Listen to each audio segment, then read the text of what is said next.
On the calendar. Okay.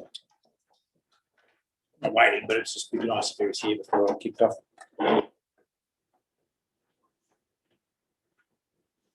No one's online, are they, tonight? We're muted. No. We're just doing our normal universe-wide telecast We are. to the free world. We are currently muted and Yeah. To the free world, because they can't get YouTube in China. Well, we open See straight through our transparency. That's how good we are. Our advertising allows us to open up the whole world.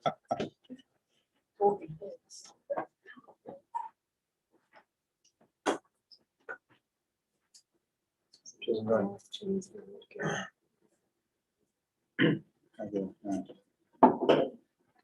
So what was that line again? I put that the motion the before. motion be put.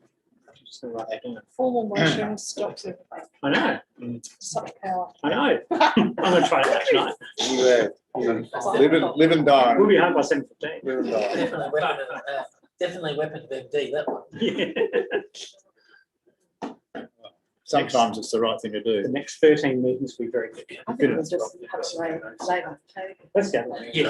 Yeah. For the next council. Yeah. You want to ask? Yeah. Is that all right? Elected members, staff, members of the gallery, welcome to the ordinary council meeting for the 28th of September. Now acknowledge the Kaurna people as traditional custodians of the land. City of Prospect acknowledges we're on the traditional country of the Kaurna people of the Adelaide Plains region, and we pay our respects to elders past and present.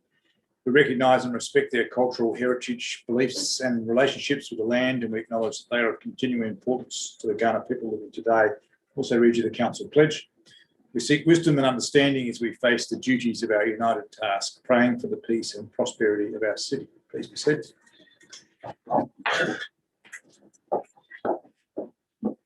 On leave, we have Councillor Nguyen, who's due to return at the next meeting.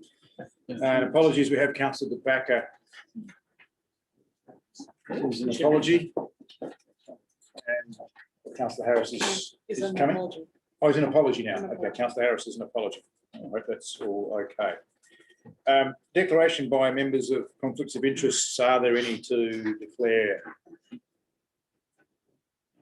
Okay, good. Confirmation of minutes for the meeting of the 24th of August. So we're happy to move that. Be so confirmed. Thank you, Councillor Barnett. Do you wish to speak to it? No. Have a seconder. Councillor Group, do you wish to speak to it? No, thank you. Any further debate? Close the debate. All those in favour? Against? Carried unanimously. Thank you. The public question time. Nil has been received in advance. We have 15 minutes for public question time with a maximum time of 3 minutes per person. Are there any questions from the gallery? No, being the case, we'll move on to item 7, which is petitions. We have nil petitions tonight. Deputations is the next item. We do have at 8.1 a deputy, Mr. Neil Rossiter, on behalf of the Prospect Local History Group. He has a presentation, I understand. There's a presentation loaded and ready to go. Let's call forward Mr. Rossiter, if you'd like to come forward and take your seat and take your mask off when you're speaking. Thank you. And just access your presentation for you. And you have, sorry, for the purpose of the minutes, can you state your name and address? Neil Rossiter, 66 Alice Street, Sefton Park. Thank you. You have 5 minutes. Far away. Good evening, everyone. Thank you for the opportunity to speak tonight on a proposal that the History Group has to install silhouettes and information panels in the garden beds along Wilcox Avenue.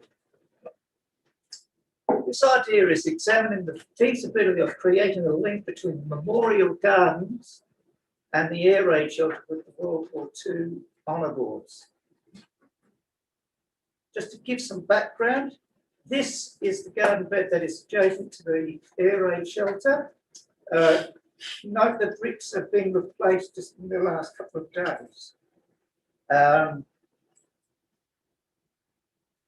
This one is the garden bed that is adjacent to the RSL near the roundabout Mentons Crescent. During summer, This bed is subject to quite intense exposure to the summer heat and plant struggles to grow. As you can see, there's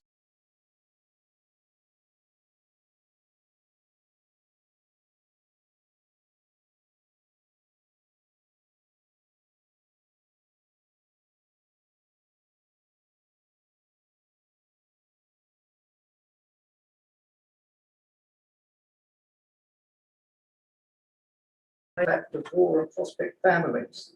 Of the 151 names on the bollards of War and Prospect veterans from World War I that are in the memorial gardens, 35 were married, with a total of 67 children between them. So 67 kids lost their dad during the First World War.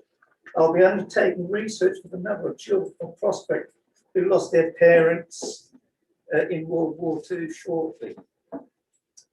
The idea regarding the Indian soldiers to recognise the involvement of Indian troops alongside Australians at the Dardanelles and particularly at Tobruk. Prospect, according to the 2016 census, has just over 5% of its population of Indian ethnicity, and I think it's worthwhile to tell that story as well. In regards to the Indigenous soldier, I'm still researching to see if we've actually got one from Prospect. It's a bit problematic to try and find one, but I still think it's a worthy thing to endeavour to try and do. With all of these silhouettes and panels, I'm trying to keep them focused on people from the Prospect district. However, it does not mean it has to be restricted to this.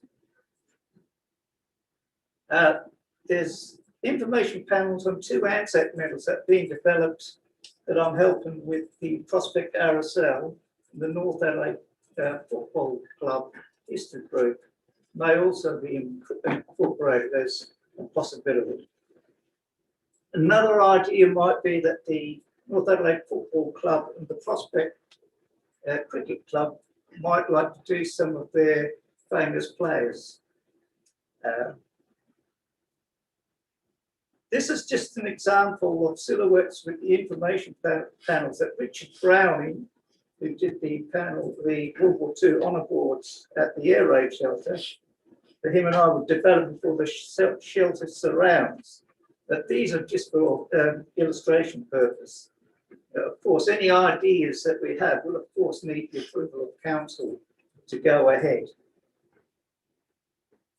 The funding opportunities would seek funding from the Anzac Day Commemoration Fund, and it's opening soon at the end of this month and closes at the end of October. So there's a possibility of an early opportunity to get started. 1 minute if you need it. All right. The council's involvement is simply to install them. That will help with the costs. And also probably a little bit of landscaping in the garden there. Richard Brown asked me to suggest that also the installation of lights to enhance the panels and the silhouettes might be a good idea as well. So, in conclusion, is this a feasible project to invest effort into? I believe it is. It would enhance the area dramatically, improve the look of the garden beds, and create an obvious link between the 2 areas. The cost per panel or silhouette is a ballpark figure of about $1,000. Probably start with 8, finish with about easy pick 12, but we'll see how things pan out. And finally, this is just a personal note. I would like to thank the Prospect Council for its support over the years to our group, and especially with its support in regards to the shelter. Without your support, we would not be able to do the things that we've been able to do at the shelter. And thank you for your very appreciated support. Thank you. Right on time. Now, of course, you'd be aware we can't make a decision tonight. There's no matter before us to make a decision, but you've done a presentation. I'll just see if there's any questions from elected members. Councillor Group. Thank you, Neil. I think it's a really fantastic idea, and thank you for bringing it to us. Just in terms of timing for the Saluting Their Service, the commemoration fund, when did you say that's open and when does it close? Anzac Day one is another round opening at the end of this month and closes in October. Okay. Saluting the service, I think, is next year. So Right.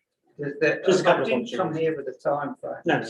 It's just plant the seed and see what may eventuate. Yes. Councillor Rip. Is the grant, I assume that was a state grant, first question, and the second one, does it require match funding from council? Is it one that? It's a state one. It doesn't need matching. It depends. I'm not sure what if the council goes for it. The history group has been successful with that. We've had funding from the Anzac Day Commemoration Fund and also Saluting the Service. So that's because we're a history group. What the rules are when it comes to the council, I'm not too sure. Thank you. Further questions? I'll ask one.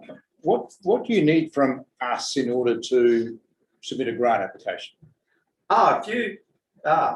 Well, I could work with Richard Brown and we could come up with some sort of ideas about what could be developed here in terms of a silhouette of panels, and then some pricing, and come to you with that, and then make the application. But if the council's going to do that, you'll probably get a better chance of what I have. I'm kind of thinking I've had my run at it because I've been successful, and I'm just a bit concerned that they'll see my name again and the Prospect Local History Group and go, you've had your turn and we'll have to give it to somebody else. So, whether that's true or not, I don't know. So you're really after council submitting a grant application for this purpose, which I just If the council's willing to do it, I'll be more than happy to help out. that's right, it just triggers a whole pile of other matters. So, Councillor Barnett. Yes, I mean, I think I have a perceived conflict of interest. I didn't realise we were having a presentation. Being a Narrowsville committee and involved with the Prospect Local History Group, but I think the council thing would be first of all because it would be being done on council property on land. Council owns where the so that would be something to get permission to start with. Yes, there's lots of matters to consider. Thank you for noting you may have a perceived conflict. There's no decision tonight, it's just a deputation. Deputy Mayor. I've changed my mind and I no longer have a question. Thank you for letting us know. Pleasure.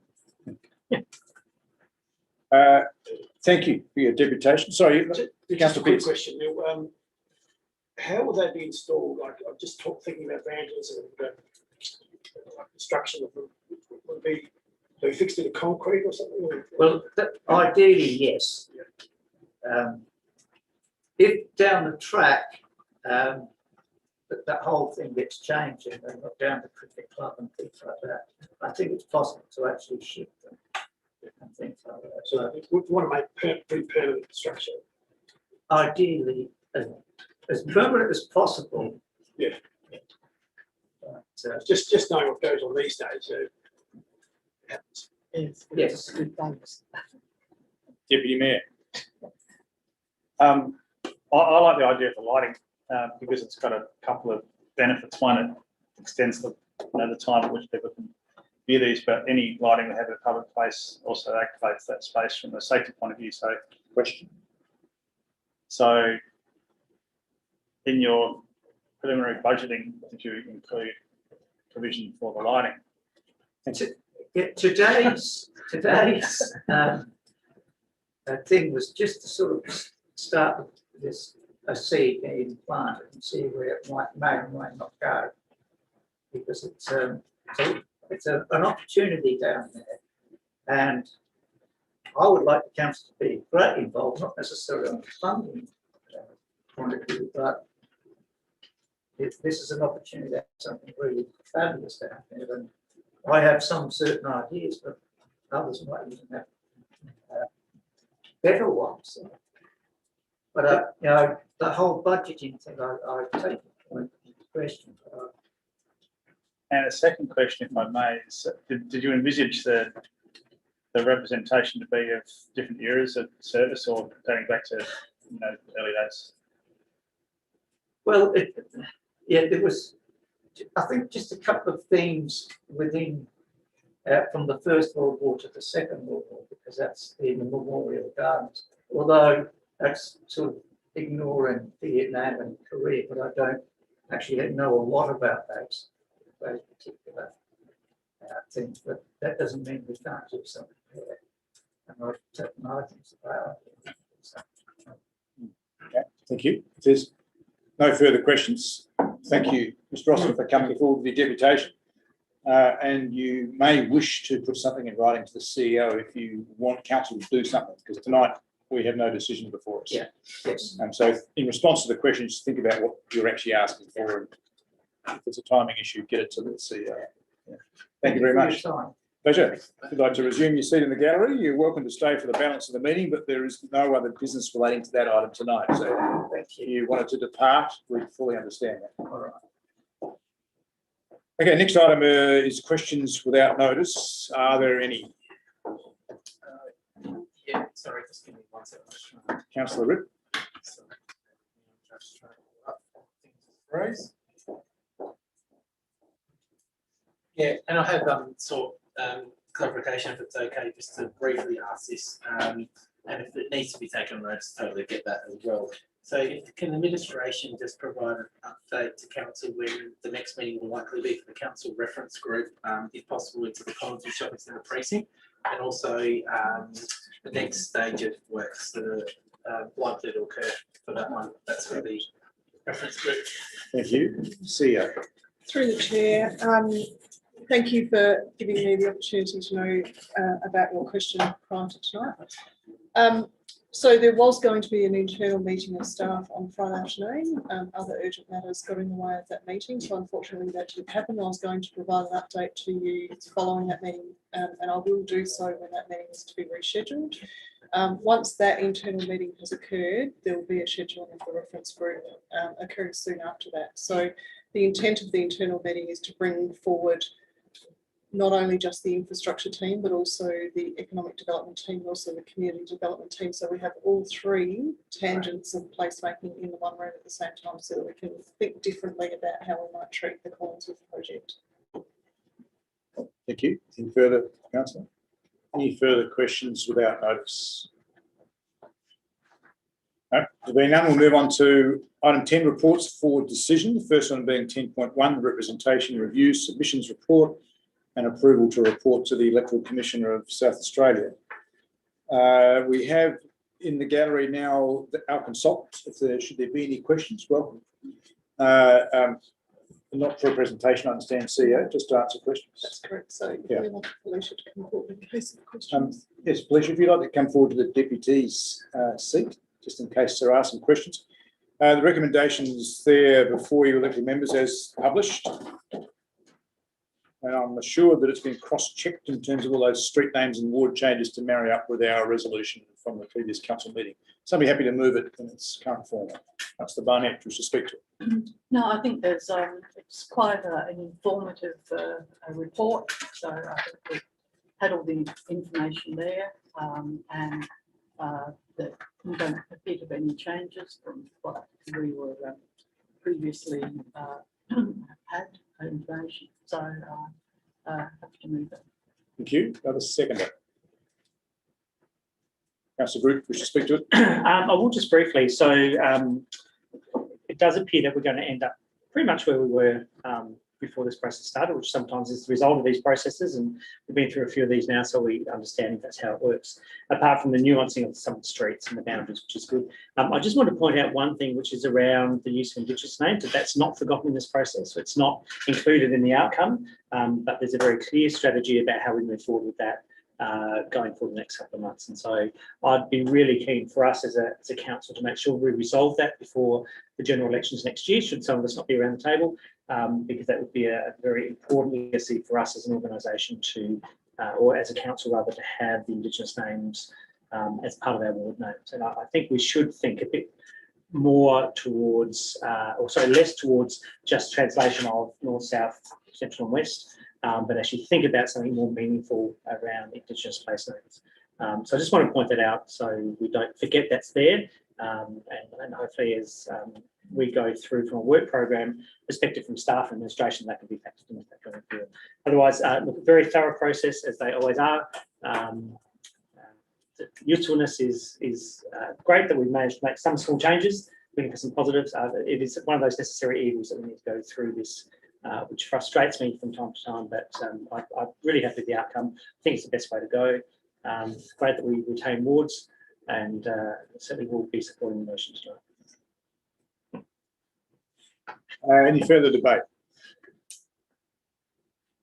Councillor Rick. Yeah, look, I mean, even though the amount of responses weren't huge, obviously, to the consultation, what that also tells me is people are also pretty happy with the status quo. If there was a massive, I guess, dissenting view in the community to how the current setup is, that would have come through loud and clear in the consultation. The fact it did tells me that the current ward structure is working, and that, or how the council structure is working. Can I just ask, in terms of following on from Councillor Groot's comments, do we need an additional recommendation to say that it's captured about to this tonight, so the other stuff isn't forgotten, or is that just a given that that's going to happen? Other stuff. In terms of the Indigenous name recognition for the wards, or is that just a given that's going to happen? Does that need to be captured as an amendment tonight? CEO. Through the chair, council may recall that last time we had the representation review process come to us, there was actually a resolution moved by council at that time to continue to explore Aboriginal names for wards. What I can update is that we had an incredibly fruitful meeting with Ghana on Friday. The ward names are on a list of activities that we're continuing to progress with Kayak as the native title representative group. Great, so it's not needed, that's captured from the previous one. Yeah, no, well, I'm happy with that as well. And yeah, I'm happy with that, with the recommendation. Really. Thank you. Any further comments, debate? Councillor Barnett, would you sum up? Yes, in summing up, I think I'd like to thank on behalf of council, our independent consultants on this. It's not so easy peasy. We've got right down to, I think, almost about the last resident being counted in the streets and things. So I think we're very grateful for that assistance. Thank you. That concludes the debate. All those in favour? Against, it is carried unanimously. Thank you very much for your attendance. Sorry it didn't work up to sweat, but sure you're okay with that. Thanks, Phyllis. Okay, item 10.2. If you can stay, welcome to stay for the balance of the agenda if you wish. I just want to make clear that we were very welcoming here, but you don't have to. Yeah. Item 10.2, draft council investment attraction and economic growth plan 2021 to 2024 economic development strategy. As per, so I'm happy to move it as per the papers. Deputy Mayor, who should speak to it?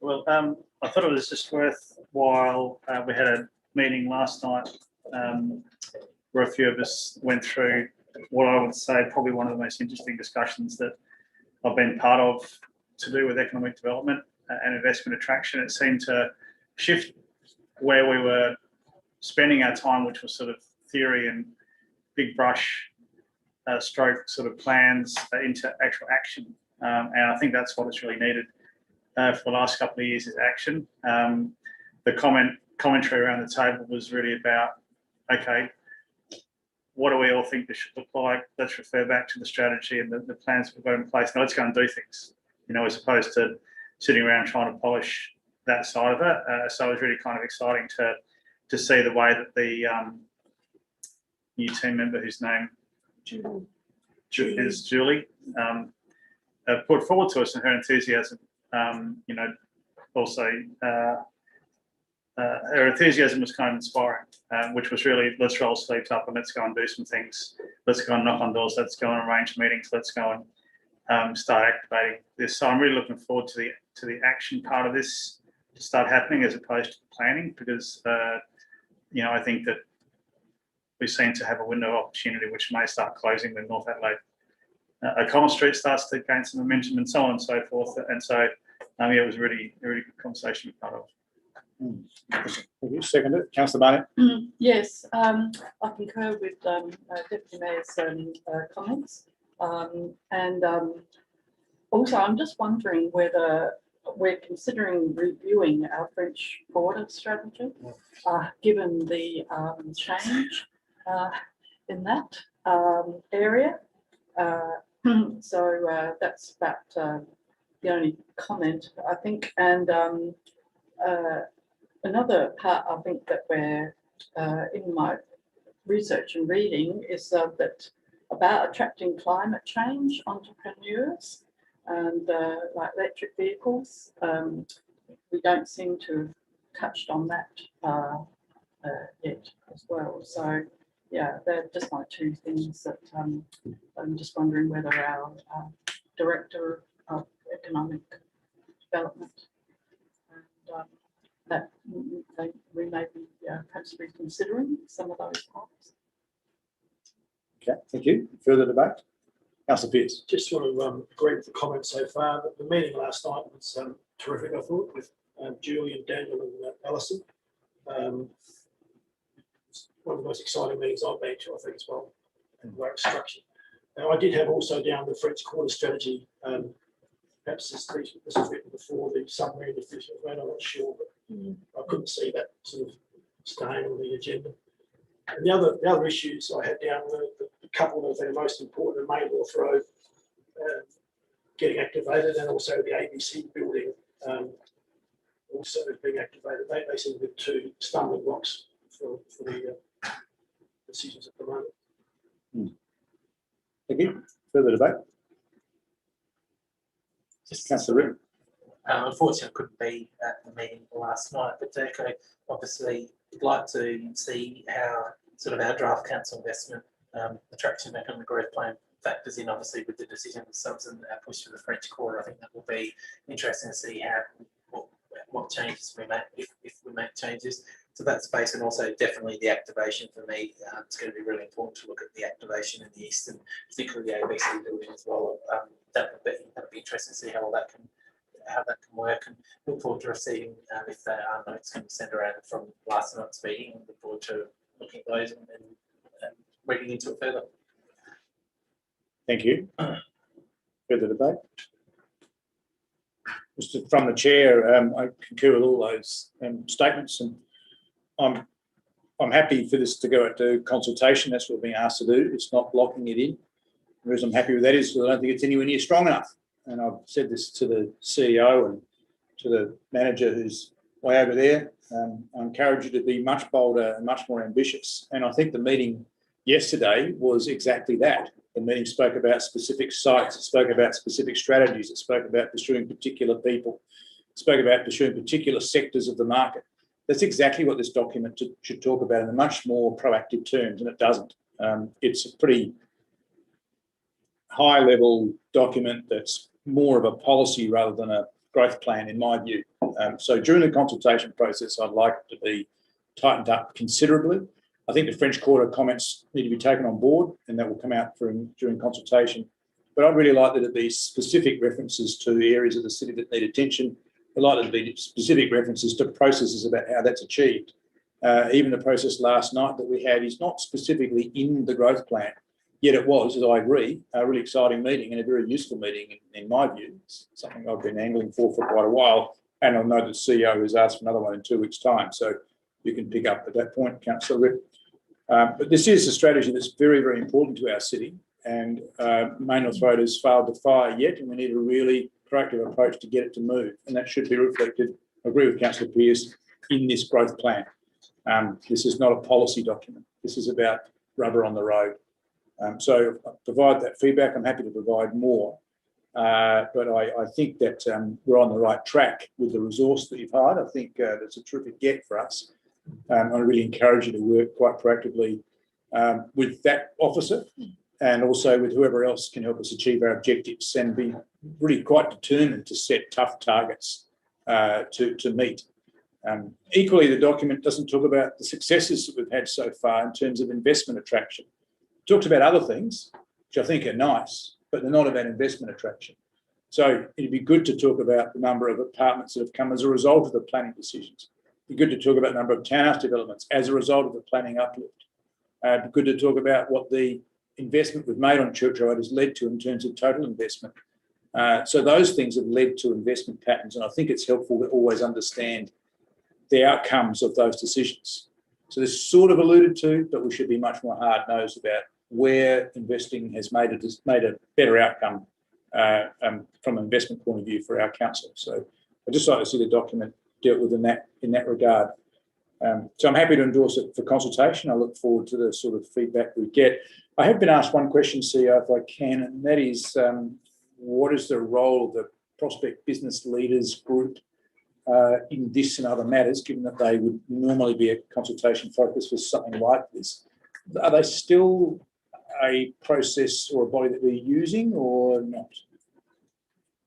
Through the chair, I might throw to Daniel, but as he's coming up, I believe that they have been consulted in the formation of this document.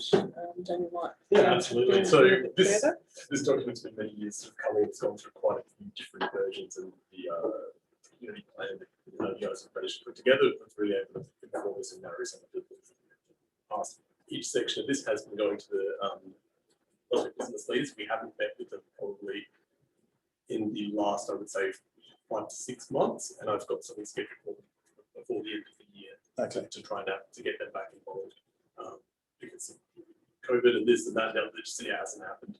But I have every intention of still working with that group to make sure this gets under their nose as well. Okay, thank you. Thank you for that. Perhaps it's a suggestion to get in touch with them and let them know where you're at with that. So a couple of questions saying, is it dead? I didn't know the answer. So, okay. But thank you. That's, nothing further from me. Any further debate? If not, Deputy Mayor, we should sum up. Just briefly, yeah, we I think it feels like it's time to shift gears. It feels like we've, in successive iterations of this document, we continue to sort of pat ourselves on the back for a whole range of things we've done. And I think if we went through some of these, some of them clearly have delivered benefit and added to where we're at now, but some of them haven't. I guess an example of that is the Connected City Centre project, which I don't know whether it's still actually happening. I can't really see where that's gone and where the celebrations are around that. And I've seen this kind of, I'm sure that I've also seen this type of scenario where there's too much time spent finessing the plan and not enough time getting out there and delivering and implementing the plan. And as I said before, rolling our sleeves up and getting amongst it. So I think that's what we're all looking forward to. That's the clear direction for the team, is to start delivering on the plan. I think we've got the best chance yet over the next 12 to 18 months for the team that's together to deliver on what we're expecting. Thank you. That concludes debate. All those in favour? Against is carried unanimously. Thank you. 10.3, cancellation of the 2021 Prospect Spring Fair. Is someone happy to move it in its current form? Councillor Rick, with respect to it. Yeah, well, first of all, just want to acknowledge the staff and the events team under Nathan and Merrin for bringing this to us, and through the CEO as well, bringing this to us early.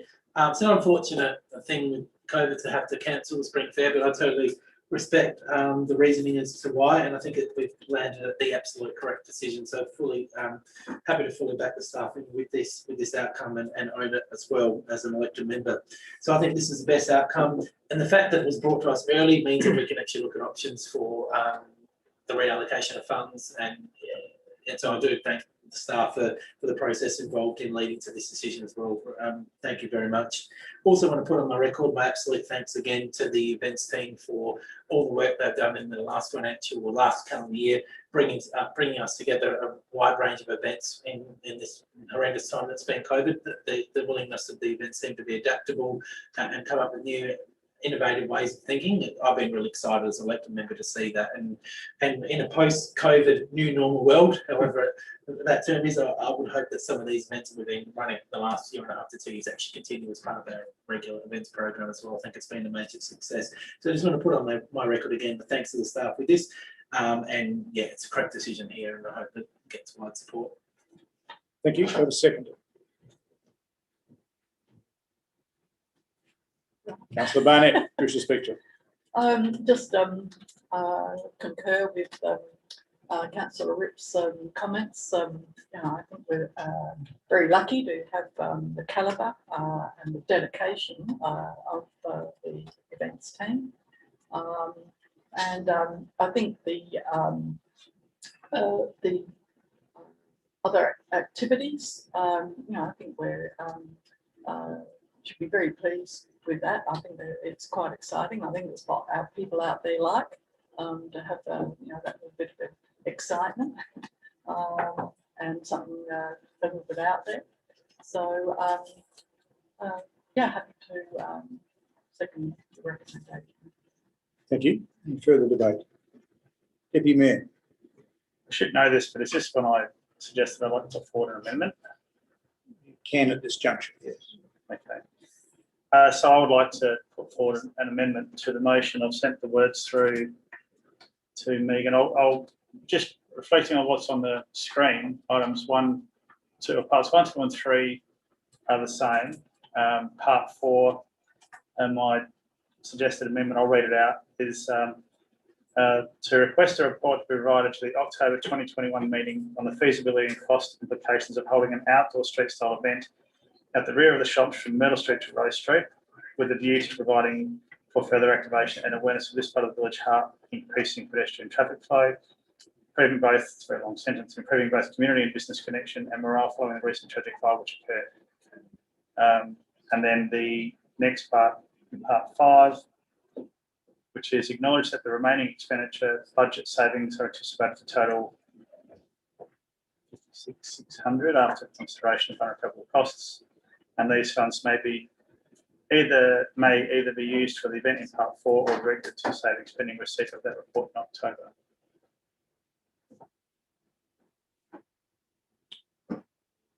And okay, so that's an alternate part 4. What of 5 and 6? So 6 remains the same. 6.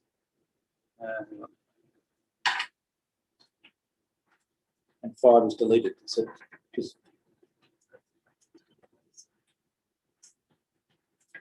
sorry, just getting the words up. Can you just think about part 5? It seems to me that it's redundant if you're asking for consideration of something else.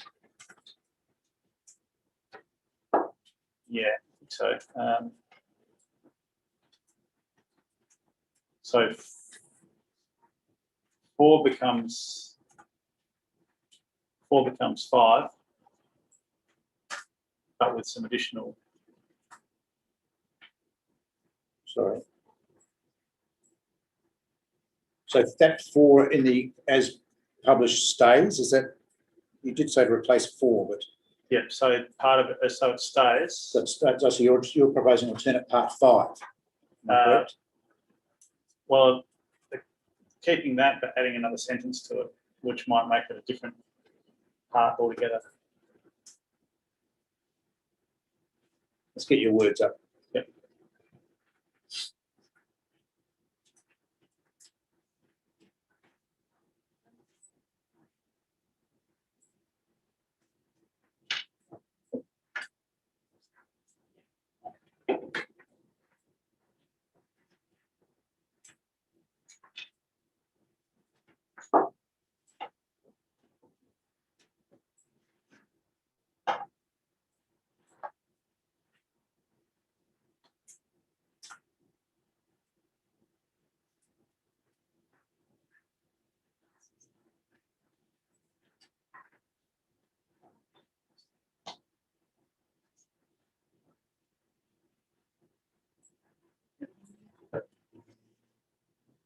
I found what you've submitted. Okay. Yeah. That's 4. Just recommend that 4 and 5 be swapped around. It seems the logic is not right there. Item refers to 56,000, relates to the demise of the Prospect Spring Fair, which then frees up budget, which you're recommending be used for some different purpose. It seems to flow from it, not before it. So just reading it out, acknowledge that we should say that the remaining expenditure budget savings are anticipated to total 56. 600. And the next part, and that these funds may either be used for the event in part 4. So, yeah, event in part 5. And part 5 is about another possibility. Yes, yeah. Can I read that out, or are you happy for us to read it? I'm happy. It'd be good to make number 5 not such a long sentence, just so that it reads a bit better. I'm happy to accept it as it is. You're going to wordsmith it up to you. It's your amendment, but it's Yeah, clear. no, Your intent is clear. As long as, Okay, do you wish to speak to it, and I'll ask for the move and second to have it incorporate, or we'll run it to an amendment. So do you wish to speak any further to the actual amendment? briefly, yeah. So the reason I put forward the amendment was I just wanted to add a little bit of specificity to what we considered that we might do, and it feels with the recent fire that happened down the road a couple of weeks ago that part of the heart and soul of the street has kind of been knocked out for a while, and it's going to be like that for a while as well. So the idea is we're missing out on a spring fair. What are the kind of things that bring the community together in a meaningful way? We could reallocate the money to lots of small events and maybe add a few other smaller events, but something big and something we can all get around and stand behind and sort of throw our support behind the retail and the sort of the nighttime economy part of our street is something that I think would be a really useful thing to consider. So I'm calling for a report, not calling for money to be allocated, and hoping that the team would be able to, if the amendment is adopted, that the team would be able to put together that report. The reason I think it's important it gets done quickly is because if we don't do it now, I think it'll fade away and it will never happen. So that's why I've asked that it come back to us in the next council meeting. So you read that. I think the intent of it's clear, and I'm happy that other people around the table are interested in adopting the amendment as well. Thank you. Now I'll ask whether the mover is happy to incorporate. That's a brief question. Brief question. Yeah. I respect that obviously it's stated that the 0.5 is stating for a report to be provided, but just 0.4, like I said, to only putting the money into that event or putting into savings and not considering other things. CEO, I don't read it that way. Where it's like either used for the amended part 5 or directed to savings, it doesn't give the flexibility of coming up with other options. Or is it like I said, to only putting it into one event or?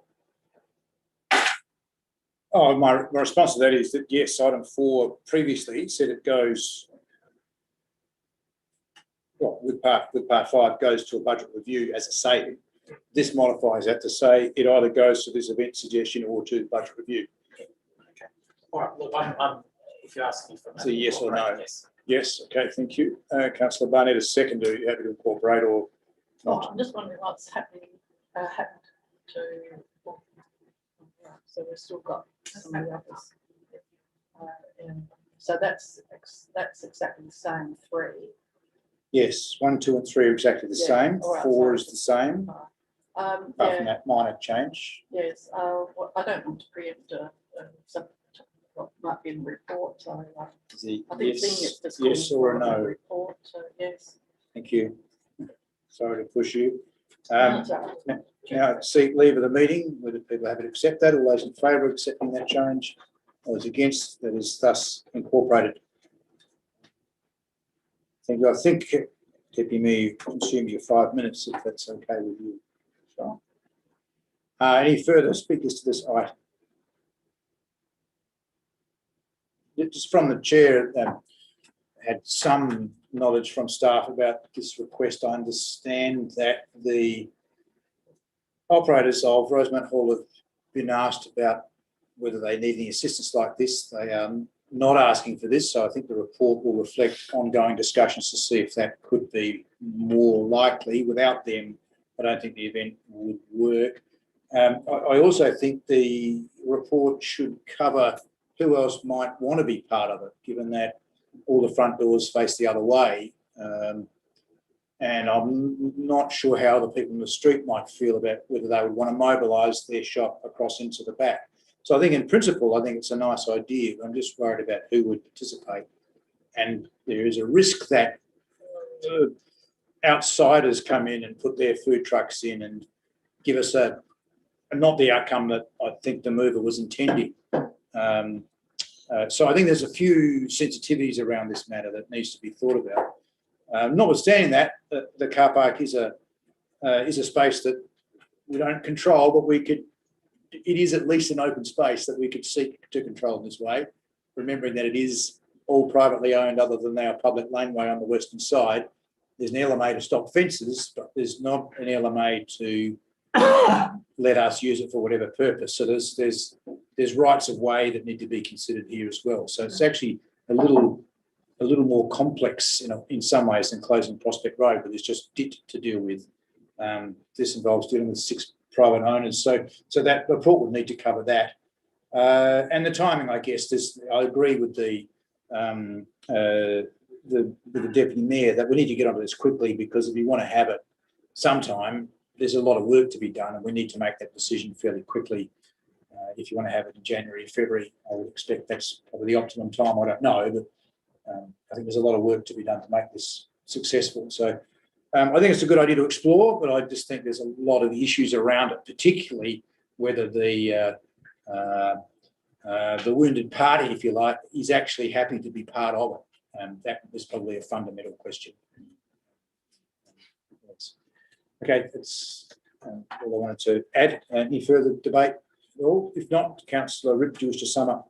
Yeah, obviously thanks to Deputy Mayor for the additions. I do think it will strengthen the motion and provide some potential support.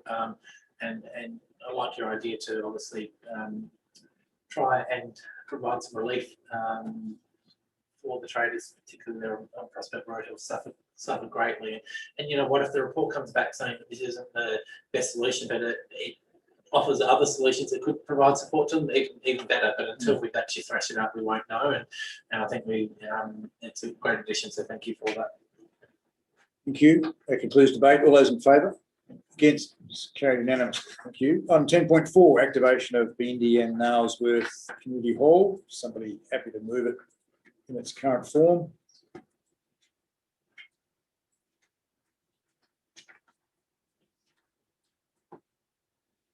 Councillor Pearce. Yeah, look, I'm happy to move it.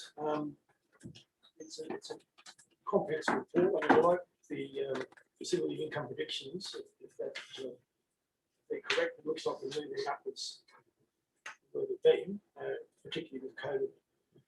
The other thing I like a lot is the Penfrey after 5 idea. It's very clever. It's an experiment at least, and I hope that it's successful.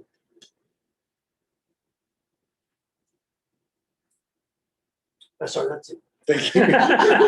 Thanks, Scott. Do I have a second? Councillor Group, wish to speak? Look, I think Councillor Pearce has covered off everything I would have said. I just want to reiterate the after 5 at Bayinthi. I think it's a fantastic idea. If it doesn't work, we'll find out and we'll do something else. And if it does work, I think it's a strategy genius. So well done to administration to come up with that idea, or whoever else might have come up with the idea, but it's a good one. So very supportive. Yep. Further debate. Deputy Mayor. Going for 2 in a row here, I'd like to put forward an amendment to the recommendations. Yep. I've just sent them through. I'll read the amendment out. That a utilisation target be developed and adopted as part of the KPIs to be included as part of these recommendations. As a part 5. Part 5. Yeah, part 5. Or is it the right place, CEO, do you think, or maybe in between 2 and 3?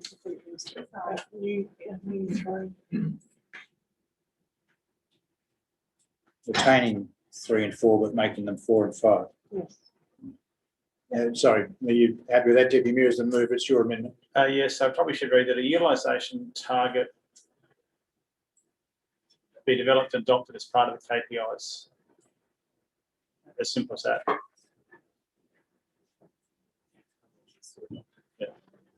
Sorry to be pernickety, as part of what KPIs, because the rest of the recommendations don't mention any KPIs.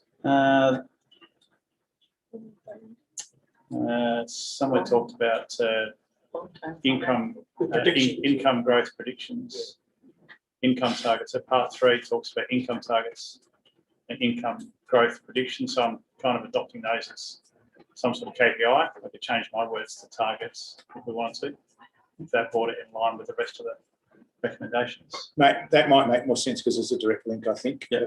Yes. So therefore, the utilisation target be developed and adopted as part of the targets. Yeah. Targets. So that should go after 3. Yeah, that should go there. So that becomes a new part 4. Then the next one becomes part 5, and that's it. I think it's, sorry, as I was just discussing with the CEO, I think we're just proposing we're going after 2. Oh, it can go after 2 or after Yeah. 3. One of those It's two. a new After. grade. Yes, in there. Because that's just after Yeah. it talks about revenue targets. Yep. Okay. So do you wish to speak to it while we're just getting it in the right location? Well, first of all, it's a good report, and I think if we look at the outcomes that have been achieved across a difficult time in everyone's lives, then the team is to be commended on what they've achieved. It's great to see that the numbers are exceeding their predictions, and there's an outline as to why the numbers are accurate. So I think we can by and large, unless someone's got a conspiracy theory as to why we shouldn't trust those numbers, then I think we should trust those numbers. Second of all, I do like the idea of the income predictions, bearing in mind that we did come through a period of time when we said we don't want any money. So now we're sort of pivoting back to a slightly different mindset, which I don't think is a bad thing, as long as our intent behind the space remains fairly clear in everything the team is doing, and that is that it's a community facility to be made available for as many people as possible. But I do think that if that's the case, then the measurable as to the success then should include the utilisation target. And you know that could evolve in a few different ways. One of the ways could be the number of rooms available across a given period of time that have been booked and utilised. I think one of the key things that might come out of this is if we have a target for utilisation, which might drill down to working out how to get the maximum number of people here through our building, then that would incentivise the team targeting and marketing the use of rooms to the maximum extent, not just 2 people booking out a room, which could accommodate 10 people or 15 people. So if there's 2 people in a room that size, one's familiar with the facility and one's new, that's one person who knows about the facility that didn't before. But if that same room has 14 people in it that didn't know about the facility before and does now, then that's 14 more people who go away from here being strong advocates of what we're doing here. So I think that the utilisation target should go right down to that sort of level. And then the marketing campaigns and the promotion and the way the team goes out and sells what we've got will then respond to that and get us that maximum benefit. So I didn't want to specify what those targets should actually be, but I'd like to see that adopted as part of what the team are working toward. Thank you. As is customary, I asked the mover if you were happy to incorporate. Councillor Pearce? Yes. Yep. And the seconder, Councillor Groot, both happy to incorporate. Now I'll seek leave of the meeting. All those in favour of incorporating the change, starts incorporating. Thank you. Probably a minute left if you need it, Deputy Mayor. No, I'm fine, thanks. Thank you very much. Thank you. Any further debate on this item? Just from my point of view, I welcome the report in response to the resolution of council that covers a lot of territory, which is good. And with the addition of the utilisation target, does address part 1 of the resolution, which is on page 295 of the agenda. in terms of trying to do modelling on maximising and increasing patronage and business use. The report without the utilisation targets tends to focus on revenue as being an indicator of success. I'm not sure I've heard any elected members say that revenue is the indicator. I think we've all said we want it to be a busy place, and both of them to be busy places and more utilised. So I would be recommending the utilisation target as the key focus. Having said that, the revenue target seems to me to be overly conservative, and I without sounding too critical, seems to be a walk in the park, given that we've already got bookings for 3,500 a month without our new officer really doing anything just yet, influencing future bookings. So that equates to 42 grand a year just for this facility. The community hall, we haven't livened up yet, so it seems to me that 45 for both is a bit light on. Now, this is merely to set a budget review amount, not necessarily lock in that that's the maximum in terms of revenue for the facility, but I'd be quite happy to see a number of 70 in there, which I think is achievable. But I'd much rather that there's work done on utilisation before we focus on money. And I think that's what we've all been on about. So can I just encourage you, CEO, to make sure that the utilisation targets are worked out, they make sense, that they're achievable. And I think an example given in very simple terms is on page 300, where you can see examples of bookings at Nailsworth Community Hall prior to the renovations. It's just a simple spreadsheet showing block bookings for each of the days. I think that's what we're talking about for each of the spaces that are hireable. And when you do that sort of graphic display, it clearly shows where there's gaps or nothing. And then you focus on working out how to fill it. So that's the key. I've always thought that this building should be a busy place, and I look forward to seeing high utilisation of all the spaces that we've helped create within it. The rest of the information in there about target groups and marketing campaigns and the like responds to some of the feedback received by staff who asked the members what we thought. I wasn't quite sure why we're asked to respond individually. I'm not quite sure that's a very unusual way to do it. I'll just leave that there. What I do think was good was to ask us. A lot of us have got ideas about how to do things we think better for this facility, and I welcome the opportunity to make a submission. The promotion of the facility is an area that needs a great deal of focus, and Nailsworth Community Hall will be another one in terms of where we promote it, how we promote it. Seems to me good old-fashioned rooms for hire sign could be outside this facility, and never has been. We've got a public notice board out there which does very little of what it's called. I've never understood that, but it's a great place to put a rooms for hire notice on it, and then some detail below that about what they might be, and then a link, and then encourage people to get onto Space to Go. So I think there's much we could do that's pretty cheap and simple. Nailsworth Community Hall similarly, and there's a whole stack of previous users which I note in the report our new officer has been working on keeping in touch with, which is terrific. And I think that was one of the things that might have dropped a bit in opening this facility up, is capturing all those old users and getting them all back in here. I know some of them have moved on. So I look forward to seeing this implemented. I look forward to seeing a regular report on it. It does talk about an annual report. I encourage the staff to think that in its growth phase that something more than annual would be appropriate.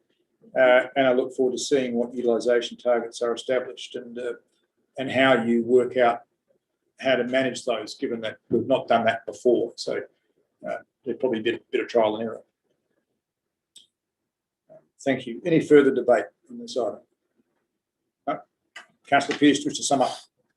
No, I think all that's it. Thank you. That concludes debate. All those in favour? Against it is carried unanimously. 10.5 draft tree strategy. Somebody happy to move this in its current form?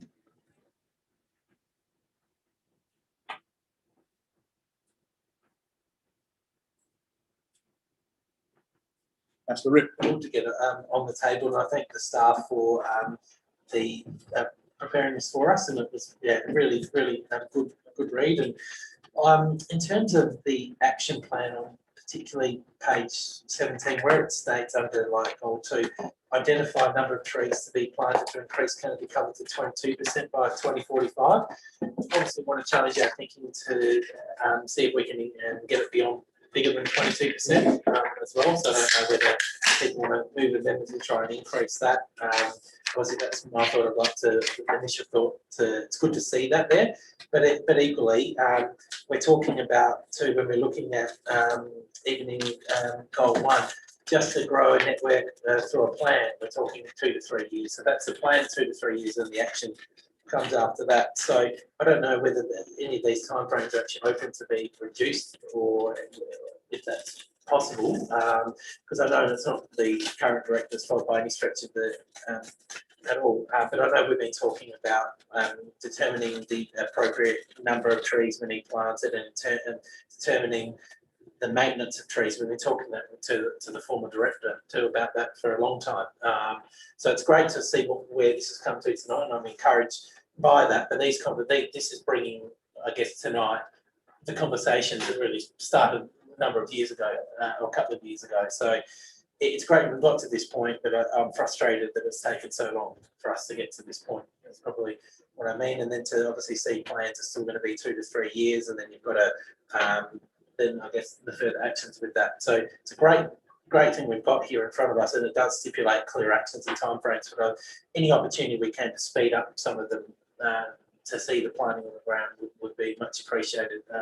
So look, I'll leave the comments there. At least we've got clear actions of what you're looking at doing, and I think that we've been longing for that for a number of years. So we do appreciate that.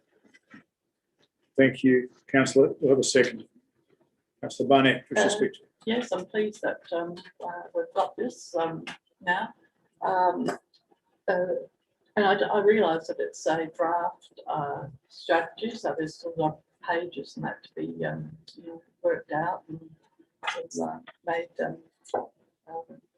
readable. So I just did have a question about readability of some of the different fonts. I'm using green print and things like that.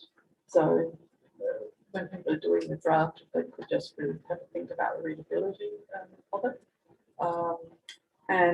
Sorry, I left my iPad home, so I can't check that. I did have here a note, check photos on page 321. And from memory, I think just have some photos that don't show somebody with their bin out, I think, or something. That was it. Yeah. Yes, so yeah. Anyway, oh, that's fun. Yes, the bottom right hand corner one. I think we've got like a bin in front of the car, and it's sort of meant to be concentrating on the trees. There we go. Just a little nitpicking thing, but yeah. So we'll be getting it back to us its entirety, but. Overall, pleased with this so far. Thank you. Further debate, councillor Brew. I would note that the bin is green. That's the problem. Yeah. Look, my only comment was really around the community consultation, which I think is really important, but I do sort of ask myself, what are we going to ask? And then what are we going to do with the responses? So if we had 51% of people coming back saying, actually, we want less trees, does that mean we're going to change our design around trees or our strategy? So it's probably just, I'll certainly be small emotion. I think the strategy is great. It's good to go out for consultation, but we need to be very careful about what we get back and then what we do with that. So if we do get, like, I know certainly in the election campaign, when we were out knocking on doors, I had somebody who was very clear that they pulled out every tree that was planted in front of their house. And I'm sure there are other people who feel the same way. And I just wonder what that means from a consultation perspective. So I just kind of, I'll ponder that more than anything else. Apart from that, I certainly support the strategy. I support going out for consultation, but I just need to be aware of that. I guess, as in the words of a famous frog, it ain't easy being green. So I think that was a frog puppet. What? Technically correct. What? It was furry. It's not real. Channeling Boris. Kermit. I don't know. I'm just learned something. I might move with emotion. No, I won't. Further speakers? Councillor Pearce. Just quickly, I think on page 329, it's highlights a bit of conflict with what we're trying to do in the canopy effect. And that aerial photo of Allen Street just highlights how the footprint is reducing as far as well, those houses that are being demolished there and the high rise, etc. Which we're encouraging, but it conflicts a little bit with our strategy, which is unavoidable. I thought that was a good example on page 320. Full stop. Thank you. Thank you, councillor Pearce. Any further debate? Can I ask from the chair the question that councillor Rick started to ask and then didn't conclude asking, and that is that the targets that are expressed in pages 17, 18 and 19, are we able to change those at this juncture before this goes out for consultation? Through the chair, this is your strategy. So if you wish to make some particular notes within the resolution of council to change certain things, I think that's open to you to do so. I certainly read G 1.3 on page 17, not so much as doing the planning, but actually to implement the green tunnel plan. So, you know, Vincent might want to give some further details around that, but if you certainly want to make those changes, I would appreciate if you could make those changes tonight so that those changes are in the strategy that goes out for consultation. Can I just further that by looking at G 2.1? In the context of having done a lot of work on the green tunnel aspect and G1 in the first 12 months in terms of working out which streets and then changing the street tree guide, I'm not sure why G 2.1 requires 2 to 3 years. It seems to me that the work would have been done. Can I just have some feedback on that? There you are. Sorry, through the mayor. Maybe come forward if you can, Director.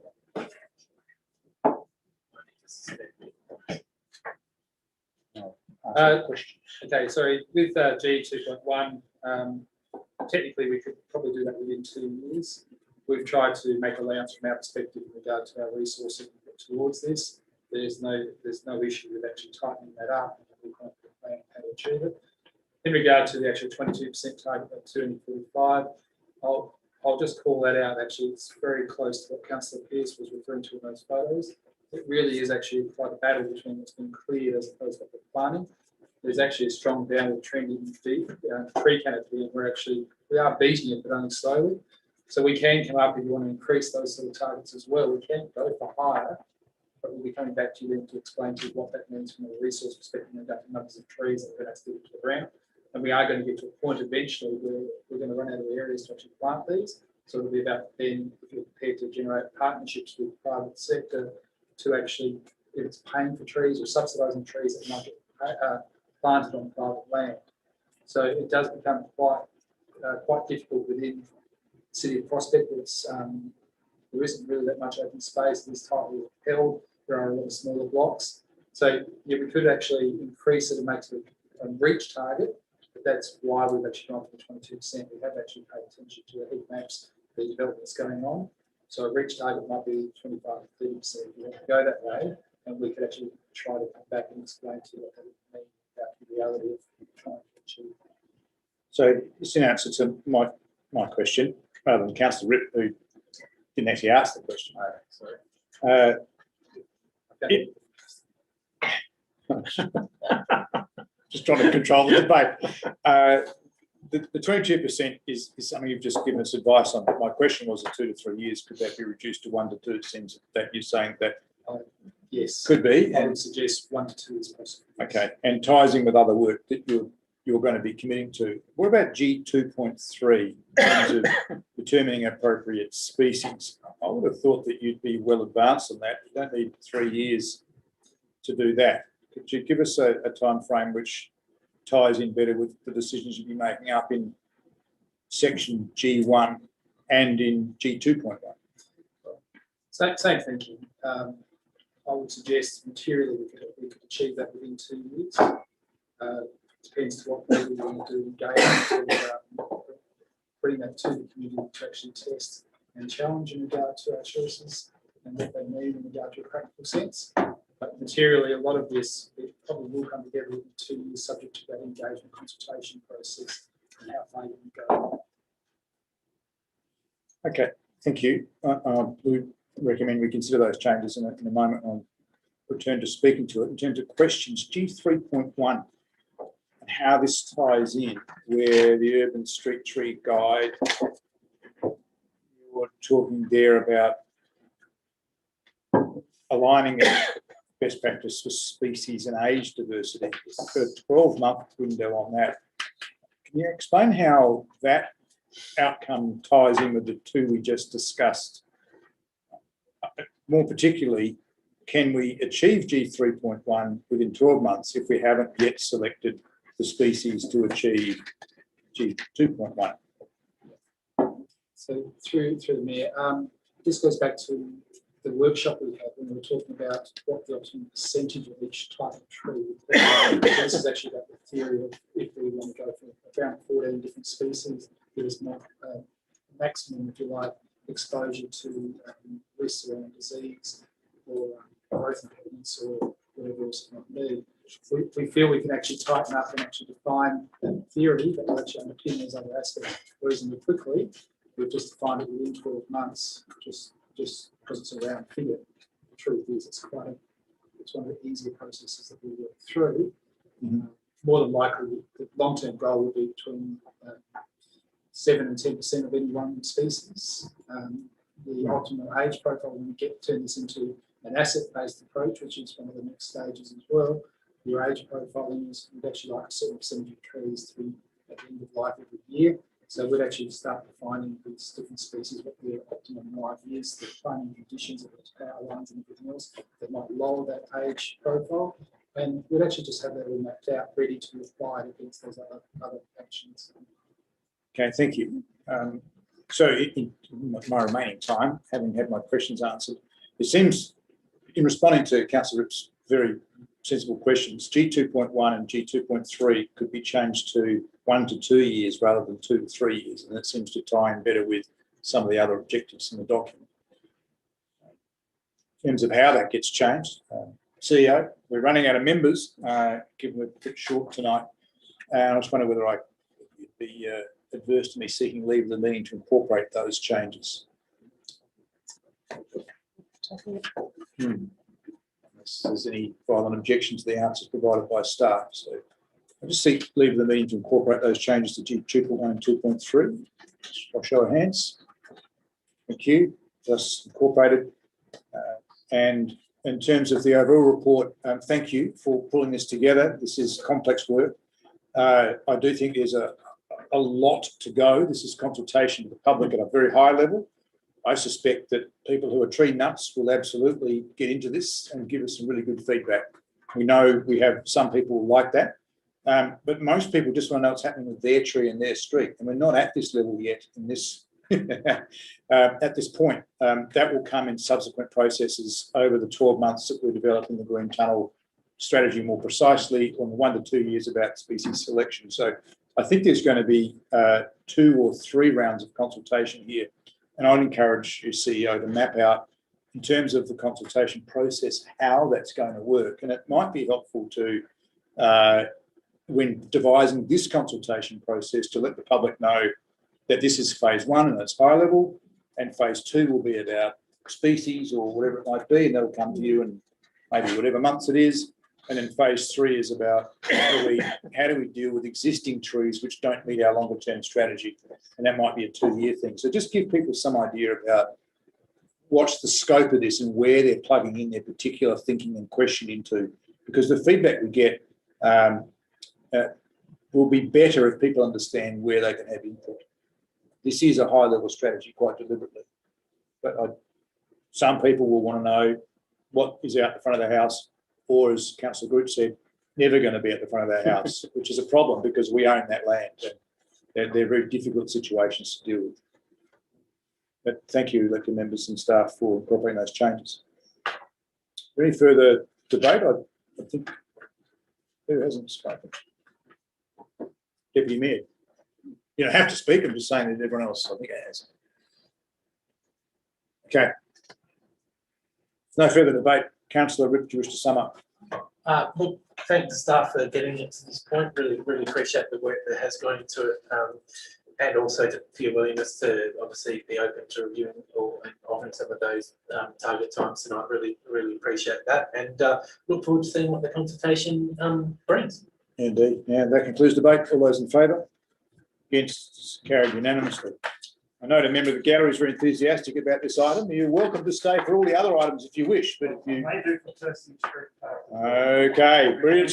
Let's stay. We've got a... Steve for a new tree, so we really can. Okay, brilliant. Thank you very much for not speaking out from the gallery. Okay, we'll move on to item 10.6, the commitment to Adelaide becoming a national park city. We've discussed this in workshops. I'll be happy to move it in its current form. Councillor Pearce, do you wish to speak to it? Look, it's good we have this workshop. Diane brought this to us at the workshop, and look, I wasn't against us being in the charter, but I don't know what advantage it'd be to us. I think the Mayor's letter to Green Adelaide sums it up that we would like more inclusive naming, and also that we're not committing to any financial consents at the moment. Putting that there is very good. So look, I'm happy for us to be part of it all, but I'm still not sure what advantage would be to Prospect. Full stop. Thank you. I just considered the full stop. Is that okay? Thank you. The seconder, Councillor Barnett. Yes, I think our workshop discussion was very helpful with this, and I think it's the point to make that we're not thinking that it's just the city of Adelaide within the boundaries of being the capital city, and therefore certain associations, have had comment in the media about that. So it's an important point to make that we are supporting in 3 Part A for the Greater Metropolitan Adelaide becoming a national park city. So I think that's a very important point to make about that. Thank you. Any further debate? There isn't any. Councillor Pearce wishes to sum up. No, thanks. Close debate. All those in favour? Against is carried unanimously. Thank you. 10.7 road opening declaration, Devonport Terrace. Somebody happy to move it in its current form? Councillor Group, do you wish to speak to it? No, I'll move to get on the table. Thank you. Seconder, Deputy Mayor, do you wish to speak to it? No, I'd like to get her on the table so that the other elected members can have their say. I've already got on the table. No, it needs to. Just, Oh, that's true. Yeah. Sorry. it's like a Half tango. on the table. First. It's like a tango. It does. Full stop. Deputy Mayor. Yeah. Thank you. Further debate, Councillor Barnett. Yes, we from time to time have these very unusual matters that come before us and hark back to when we back in the olden days, so to speak. I think there was just one, perhaps a little typo from memory that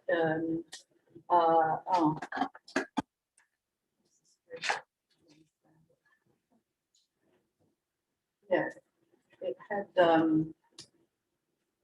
In the report or the no, in the report. not the motion? It's what they're talking about. Sorry, yeah, because it reads like it's an extension of Devonport Terrace. When in fact the street runs into Devonport Terrace.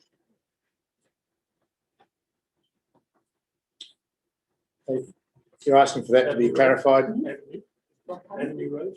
Yes, thank you. Avenue. I thought of every other street down that area. Yeah, where it talks about Avenue Road. So I think that just needs to be corrected. Sorry, Councillor, can you It's turn it into? talking. It's talking about that. Yeah. Just, There's a deposit plan on page 344. thank you. Second paragraph, deposit plan 436 contains 2 private roads, Lucknow 59, collectively comprising certificate title and so on. Allotment 50 is Avenue Road, a small road of Devonport Terrace. It's actually it's a road in its own right, leads into Devonport Terrace. It should be off Devonport House. Yeah, off, Yes, the missing F would yes. clarify that. I assume that's correct and it's not anything to do with the political part of it. So that's just my main point.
scope, it says that 3.2 requests for small memorials will not be considered for installation at Prospect Memorial Gardens.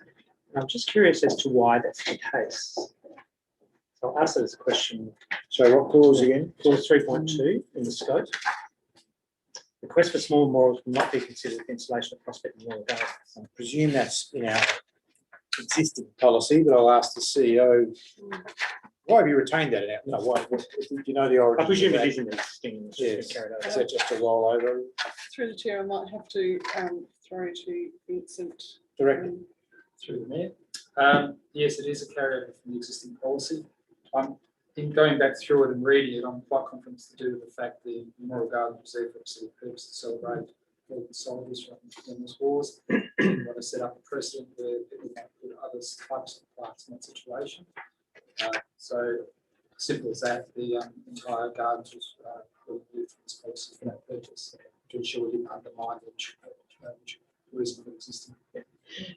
Thank you. So in Memorial Gardens, as I see in the morning as I walk through it, we've got clay tiles in the footpath, which are not quite a memorial, but a really nice snapshot of history. Councillor Harris was here to be talking about some of his children who have tiles in that. And so I think we have a precedent around something other than just to focus on memorials.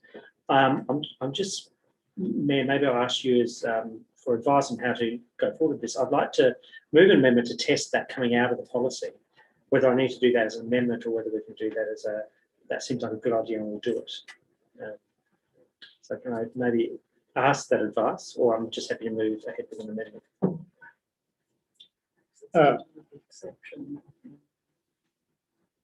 In your hands, councillor, you have the floor. I'd recommend a question first with applications, but you may be. Well, that's probably very sensible. So I might ask a question. If we were to take it out through the chair, if we were to take clause 3.2 out, well, first of all, what process might we use to do that? And would that have any implications that you don't think could be managed through the rest of the policy, which is an approval process anyway? So if it's not appropriate for Memorial Gardens for whatever purpose, it wouldn't be approved. Through the chair. Process would be by amendment, I'm assuming CEO. That's pretty straightforward. Implications, CEO. Director. To the mayor. By removing it, we can still be able to assess it and look at it from a principle is appropriate and suitable for the situation. Is what is proposed to be attached to? Is that suitable for the situation? Does it add to the overall principle of what gardens are provided for? So we would have mechanisms to say no to something. Yep. I do highlight though, this policy doesn't cover things such as those clay tiles, which I think were done as part of a civil council program of works. Yep. So things like that can still happen, as could anything that comes back through the council for either project approval or direct approval. So anything unusual would go through that process in its own right. But yeah, this could be removed and there would be secondary processes that could be used to manage to limit for purpose. Yes. Okay. It's just in answer to your question from the chair, item 511 does give the staff some guidance, because it uses the word appropriate. The issue we've got with policy is that it can be used by us, but also against us. So what you want to consider in terms of implications is by removing 3.2 entirely, would we be able to resist a request for a memorial in Memorial Gardens by other principles in this document? And I think 511 is the only one that would enable us to do that. So, but we're in your hands. Okay. The other thing, of course, this policy excludes us from considering any appropriate small memorials for Memorial Gardens, even if it was related to other aspects of the gardens itself. So it also locks us away from not ever being able to do anything in that park, or at least assess it under policy, which seems to make somewhat of a mockery of having a policy if we can't apply it equally to all of our areas. So I'm going to move the amendment and we'll see how we go. I'm sorry, I haven't prepared this, but it would be that item 3.2 of the policy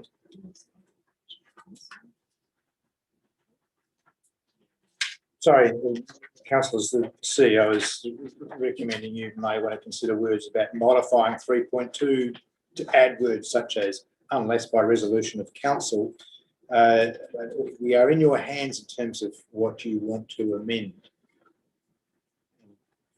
I'm just cognizant that there's some sensitivity around that particular part, which I've heard from staff. So, but you have the floor. Thank you. Just before I finish my sentence, maybe if I could ask another question, is what could we strengthen 5.1.1 with? Because I do feel that 3.2 should be removed because it does exclude the part from the policy, and I think that's a failure of the policy. But if 5.1.1 was to strengthen the policy provisions around memorial gardens, would that satisfy any concern that administration might have about managing memorials and memorial gardens in a more prudent way? CEO.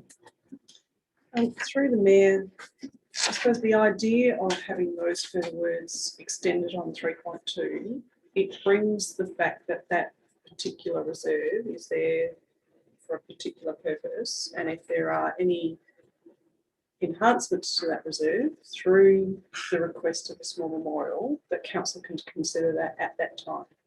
So that could be one approach. In terms of can 5.1 be 1.1 be amended, I think it probably needs a new 5.1.6 in its own right to talk about if there are any particular procedural matters that you wish to take into account when considering a request for a memorial within Prospect Gardens, Memorial Gardens. Now, whether that be that the process is that the administration does not deal with it, that it comes to council via a report for resolution, or whether there are other strengthening procedural ways in which the administration can have guidance, which could be a limitation of the type of memorials that are accepted under delegation by the administration. Yeah, I think you might give me a way forward. Just perhaps another very brief question. I'm running out of time rapidly, but can you just remind me the delegation for approving memorials sits with administration under the policy? Absolutely. None of this comes to us. Okay, so could I would an amendment work?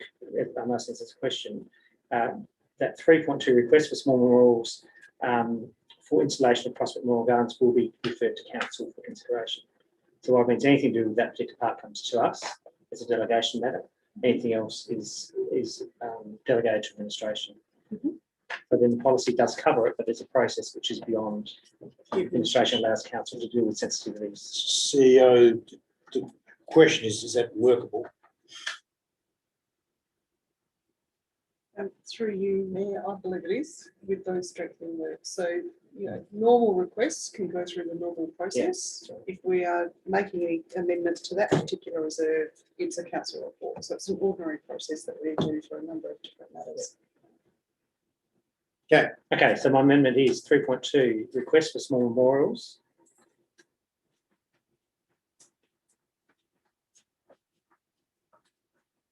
Request for small memorials for installation at Prospect Memorial Gardens.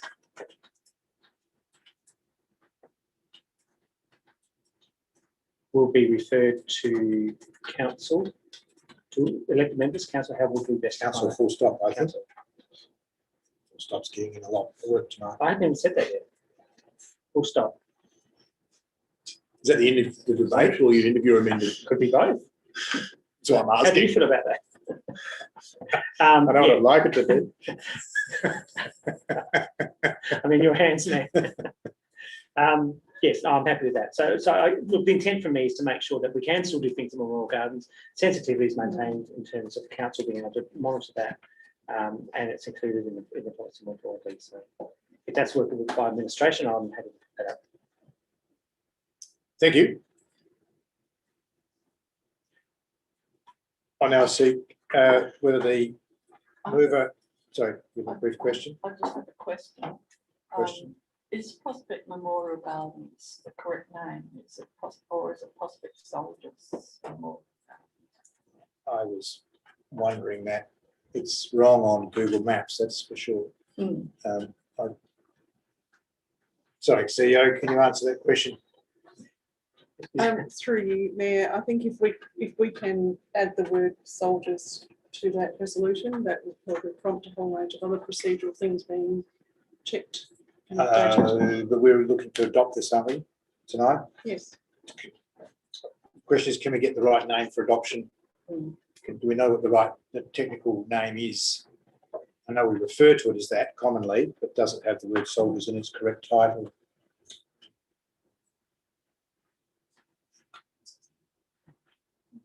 Refer to the director. Thank you, Director.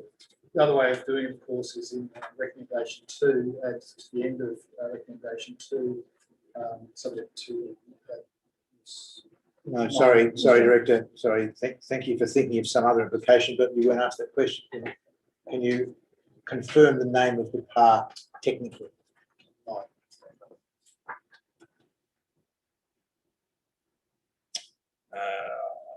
My answer to your question, Councillor Barnett, is we leave it at Prospect Memorial Gardens because I think that is known under common usage. I'd be worried if we put the word soldiers in and that doesn't exist. That would make the policy. There's a lot of slippage of what the actual correct terminology for a lot of parts of it. I certainly agree with that. And it is wrong on Google Maps, as I said, which is very unhelpful when you plug in an address for an event and it takes you to Darwin or somewhere. So I'll just go back to where we were. An amendment has been proposed. I'll ask the mover, Deputy Mayor, whether you're happy to incorporate that change. Thank you. Councillor Barnett, whether you're happy to incorporate the change. Yes. It's a yes. Now seek leave of the meeting. All those in favour? Against is incorporated. Thank you. By consent. I think you're right, Councillor Groot. You've used up your whole 8.5 minutes. And is there any further debate on this item? If not, Deputy Mayor, you should sum up.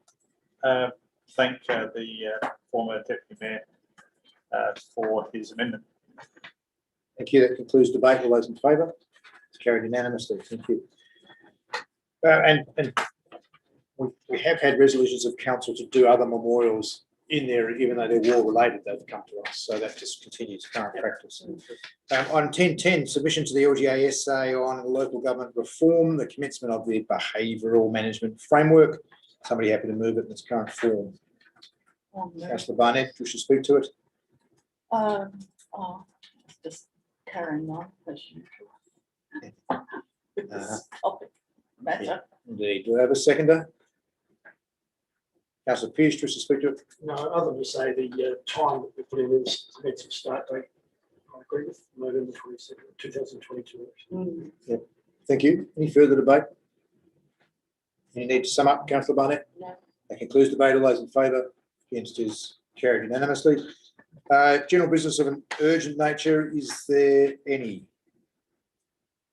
No, in the case, to move on to reports for information, and we'll adopt these en bloc as in the papers unless they're withdrawn. I need to withdraw on 12.1 for a correction. So with that, does anyone wish to withdraw item 12.2, Percy Street Reserve and Peppermint Gums Reserve? Councillor Pearce. Okay. I wish to withdraw item 12.3, bi-monthly major projects report. Does anybody wish to withdraw item 12.4, submission building confidence report recommendations 19, inspection and certification of fire safety? No? Somebody wish to move that one on block? Councillor Barnett. Good. Somebody have to second it. Councillor Rick. There's no debate on moving items on block. All those in favour? Against it is carried unanimously. Thank you. Mayoral monthly activity report. The report has to be modified to remove the bus tour, which again, unfortunately, didn't take place. We had 3 elected members who could make that time slot. And one. Oh, sorry, that message didn't get to you. Yeah. Oh dear. So I'm happy for someone to move it with that item omitted. Thank you, Councillor Barnett. We should speak to it. I've got a seconder. Councillor Rick, we should speak to it. Any further debate? If not, I'll put that. You should debate it. I move that the motion be put. You can actually do that now. Did you really want to do I that? did, yeah. Because that's going to slow us up. I know, I'll take a withdraw. I was just going to put the motion. There'll have to be any more discussion once that motion. That doesn't work, Straight does it? away. Yes, I was trying to. but I need to get a seconder and so on and so forth. Oh, okay. There being no further debate and the mover not wanting to sum up, or I'll put to the motion, all those in favour, which is exactly where I was at, carried unanimously, thank you. Two, sorry, 12.2, councillor Pearce. Yeah, so just in regards to the two reserves, that we're going to put it out for consultation. In the report, talks about the last time the consultation was done in 2018, and really correctly with 3 respondents. Now this is going on. This is going to be put out for October, which is coming up. We are going to be sending out postcards, etc. Just the concern with the amount of respondents we do get, that if we have about the same responses last time, what happens then? We'll get a report on what we intend to do with it, or we take the 3 respondents and what they want. Is that the question? That is a question. I think CEO. I might need to refer to the Director of Infrastructure for this one, but I suppose that through the chair, the difficulty is you can put out requests for engagement. If you don't get that tangible engagement, that decision falls to us to try and act in the best interest of the community that's going to use those reserves. So whilst those 3 responses, if we were to get 3 responses, may give us a flavour of what we think, the understanding that you have of the community and the staff of the community, I think, will also help us inform what the design works will be for those particular reserves. So I'm not sure whether Vincent wants to add anything more to that, but I think that there becomes a balancing exercise if we have a very low engagement. Sure. Thank you. Director. Through the mayor. All I'd add to that is the plan here, given some very minor response, is actually for information purposes. It will come to you in the same manner that we did for Irish Heart, as some background information. We can then also be looking at type of equipment or outcome you want for that reserve. So you will have the bigger picture thinking through a workshop. If there's only 3 responses, you can take that on board, but it doesn't have to define or guide your entire conversation. Normally, the secondary engagement will be a stronger response. There is an issue also, I guess, with a resident looking at purchasing a portion of land in Percy Street. Will that be taken into consideration? CEO, happy to refer that one to the director. Through the mayor. So we're still working with the property holder in regard to community land revocation aspects prior to it coming to you to ascertain if you're prepared to start that process or not. The section of land is isolated in the reserve and would not affect the overall flow of any improvements or changes in regard to equipment or operational outcome. We expect that that would still be around 2 months away from coming to you for initial consideration to see if you're prepared to look at it. If that process forward. Thank you. Happy to move it. Councillor Pearce. I can put that. Yes. Is that? Yep. Did you wish to speak to it any further? No thanks. Do you have a seconder? Councillor Rick, do you wish to speak to it? Any further debate? Just from me, I'm very familiar with both of these parks and they certainly deserve some attention. Percy Street is pretty small. There's not much else around, so I look forward to seeing the proposal to sell some of it. Notwithstanding, it does have a hidden corner. Peppermint Gums Reserve is a beautiful park, but doesn't have much to do in it. And it has a big mound that people can do things behind it that might not be beautiful. So I think it probably needs a fairly radical rethink. So I look forward to the consultation around it. The consultation around these two, I expect, will be very targeted and letterbox to the people immediately around it. But I think the previous consultation was much broader. So I expect we'll have a higher level of feedback. There are also people living on our old council depot site now or very soon that this will be their local park. So we'll actually have some new residents who will be able to give us some feedback on what they think should be in the park. So I think that'll be pretty interesting. Peppermint Gums also has a laneway up between it and KFC that services an interesting shop that's hidden away. So there are some technical issues about the Peppermint Gums Reserve, which will, I think, be challenging for us to deal with. But other than that, they're both worthy contenders for some thinking. Okay, any further debates? If not, Councillor Pearce, do you wish to sum up? No, thanks. That concludes debate. All those in favour? It's carried unanimously. Thank you. 12.3, the bi-monthly major projects report, which I withdrew.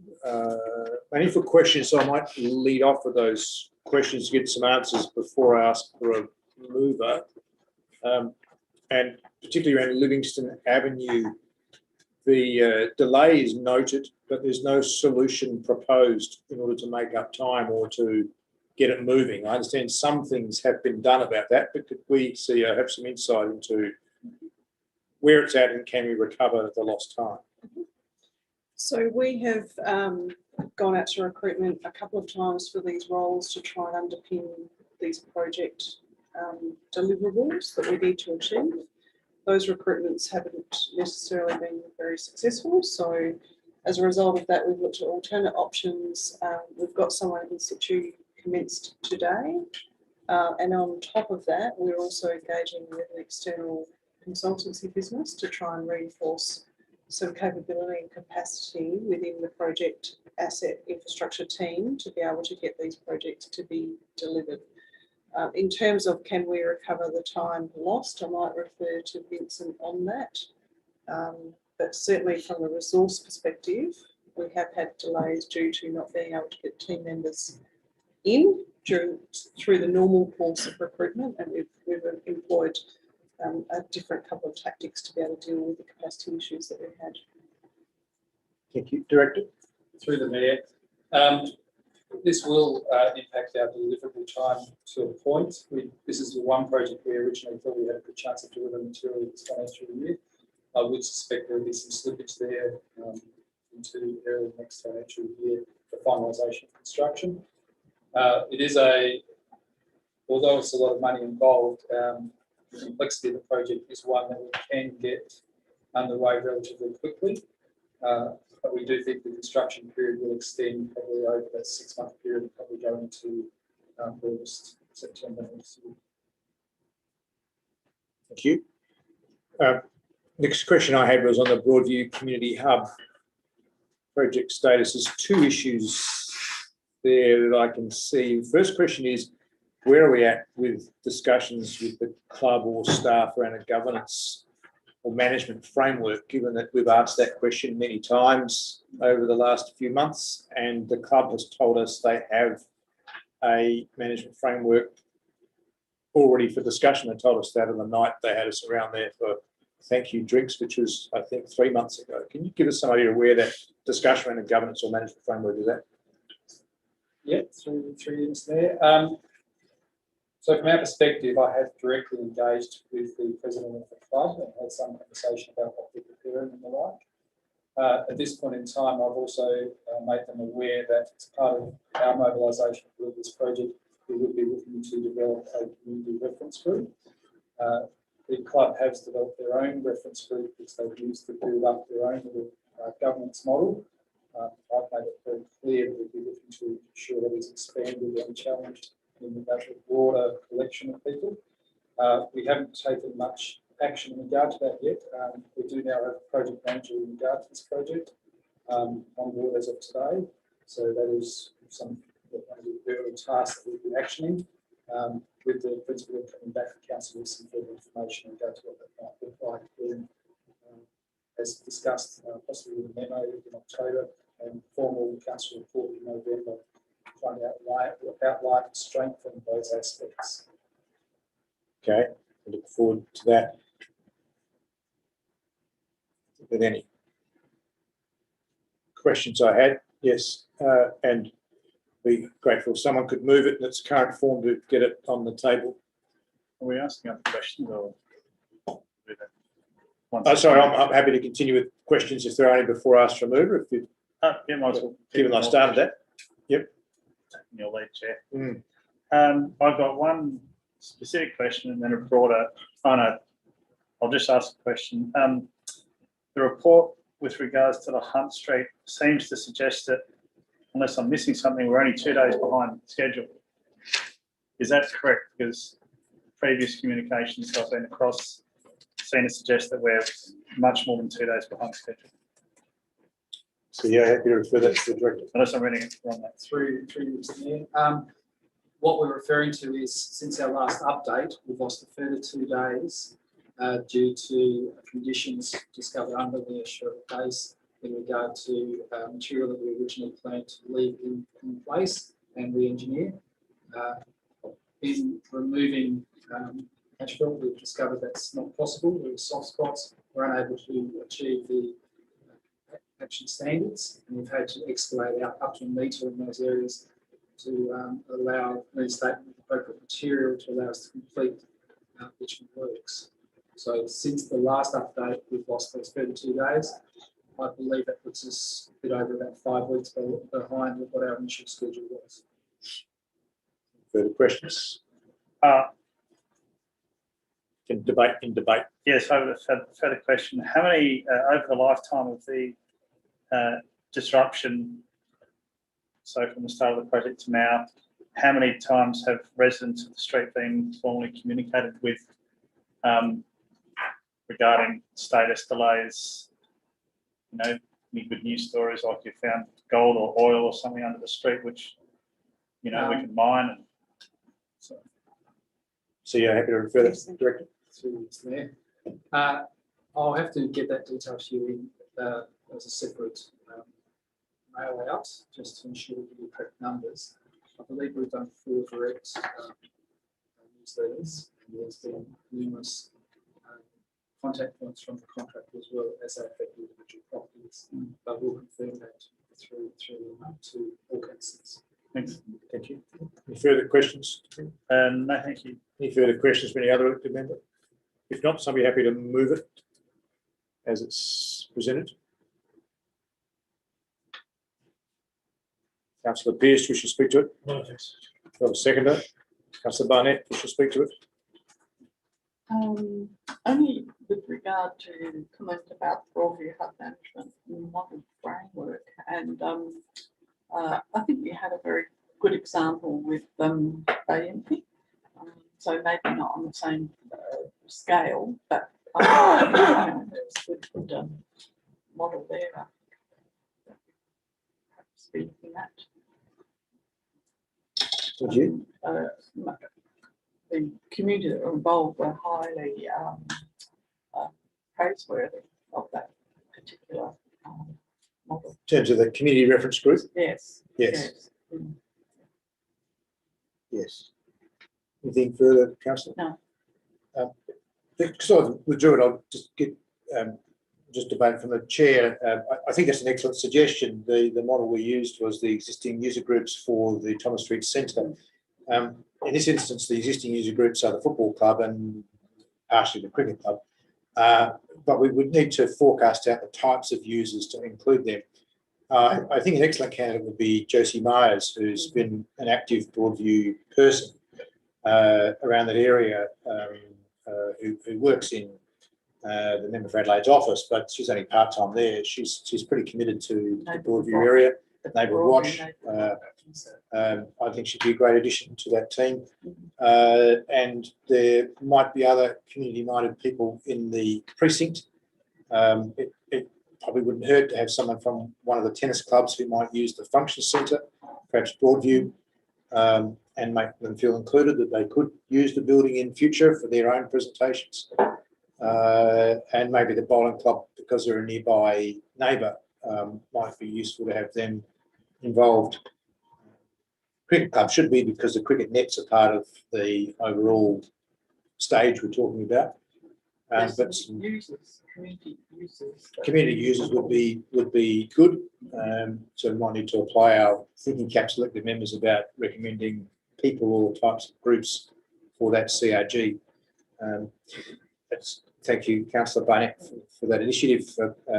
Reminder about this process.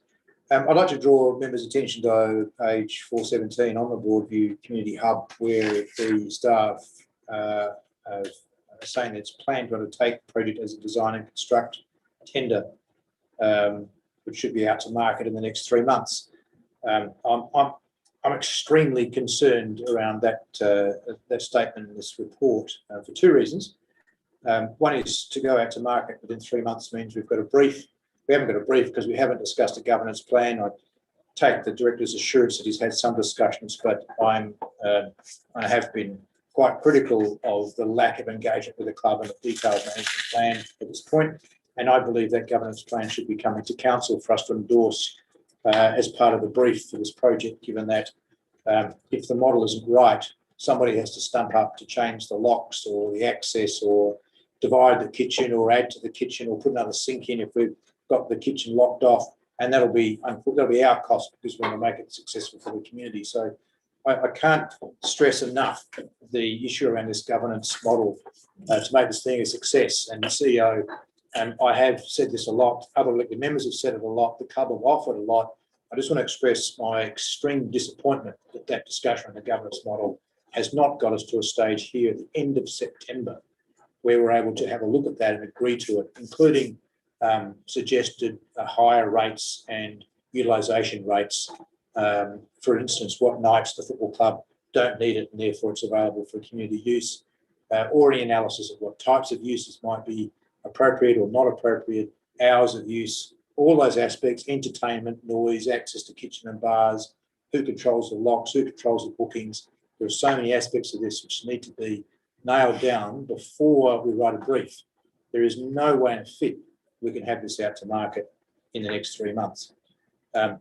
Secondly, the idea of it being a design and construct, I've come from a construction industry and I'm extremely concerned that if our brief is not tight, and I have unfortunately not enough faith in our current processes for us to have a tight brief, a builder will give us a price and strip every nice thing out of it in order to win the tender. And then we will lose control of the look and feel of this building, and we will be rightly criticised by the community for what they look at on the outside and how it appears on the inside. This building is loved because we had a high degree of input from the community reference group, including down to this floor finish and the ceiling. Considerable debate around the look and feel of these places, the seats that we sit on, and all those go to the success of this space, I believe. This is the first time we've had a chance to design a community hub from the ground up. I think for some years, ever since the Nailsworth Community Centre was done, and I think we deserve every opportunity to get it right. We have a budget, no doubt, but I'm not about to recommend outsourcing those decisions to a builder keen to win a price at the lowest possible price point, unless we have an extremely tight brief. And we don't have it. We've barely got a brief at this point in time. So my recommendation to CEO is that you have a good hard think about the procurement process and actually put a procurement plan together with a risk profile around all these aspects. And I stress again, we haven't seen any of that. And this is a very sensitive project. And so I just urge you to get all over it like a rash, and we're late. So with that in mind, I'm grateful for the other updates in the report. It's good to see some things moving along. Churchill Road's looking pretty good.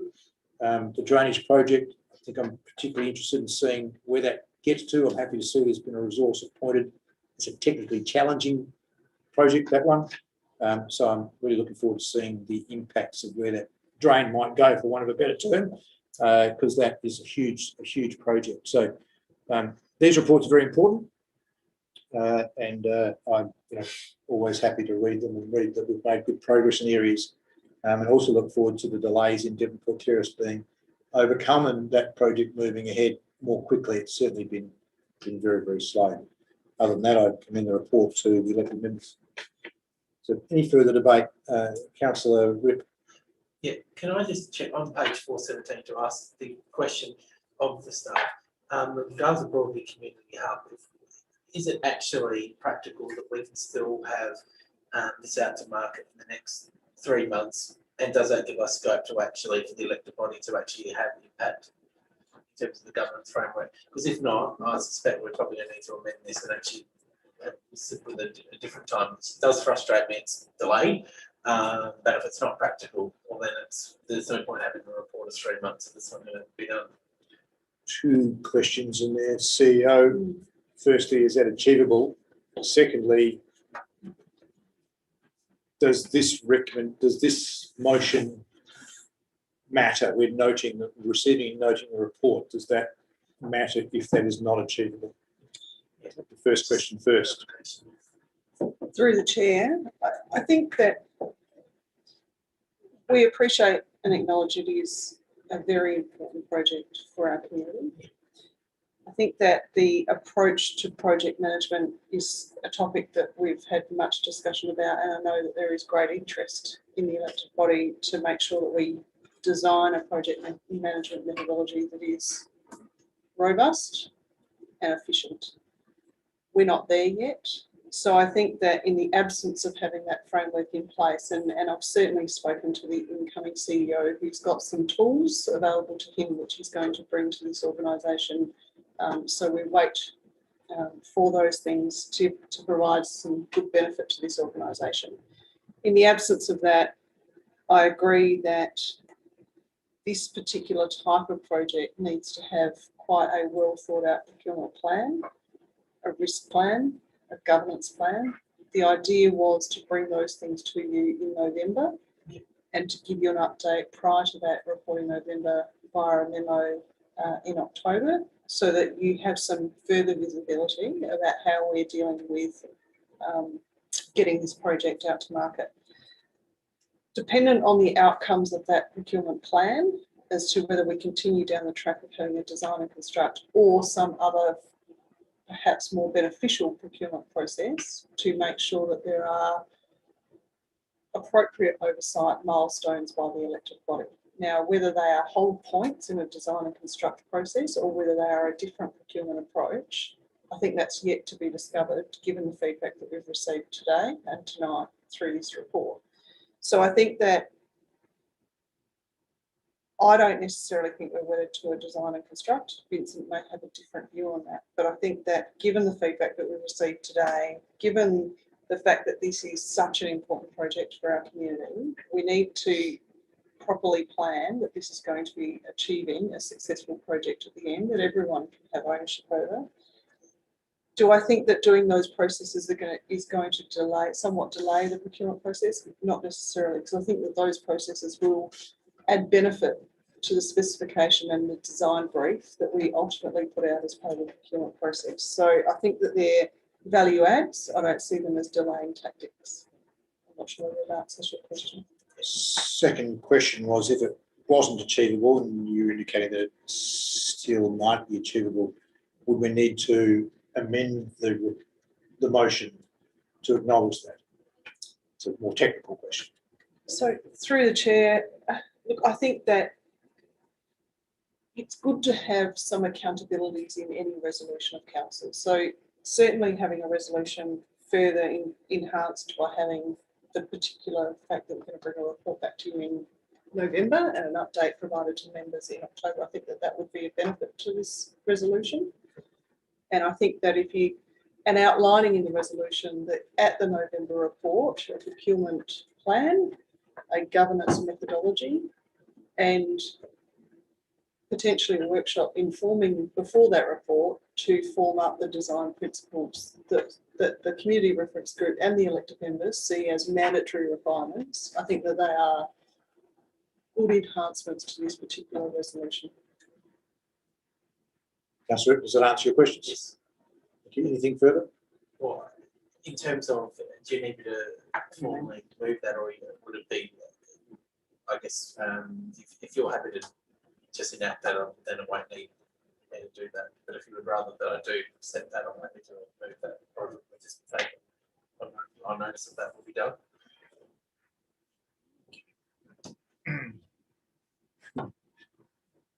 It's a hard question. Who answers that question? My view from the chair is that it hasn't performed on time to date. I think a motion would be very beneficial to make sure staff respond to a clear direction from us. Sure.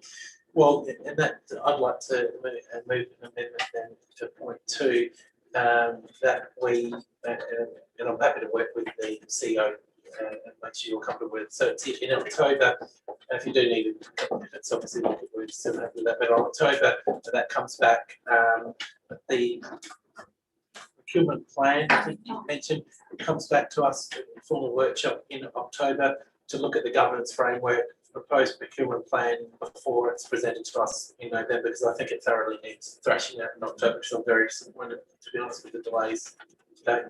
And with it, I think you might need to happy to, speak a little slower. certainly, yeah. I'm happy, because I know this is trying to work.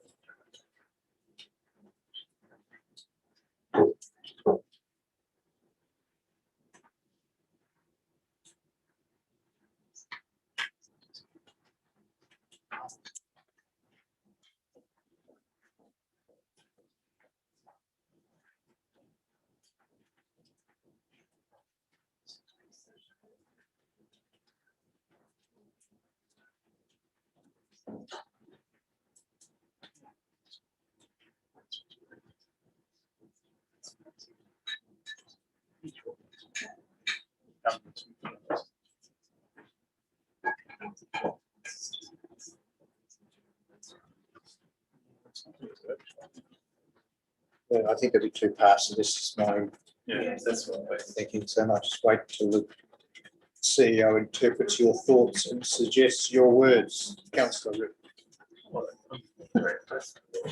Well, but they're your amendments, so make sure you're happy with it.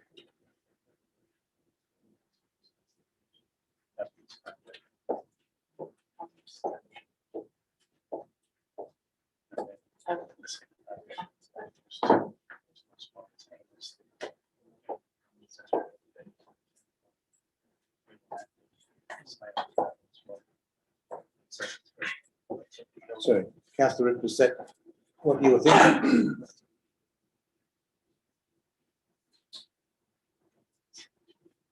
Governance framework.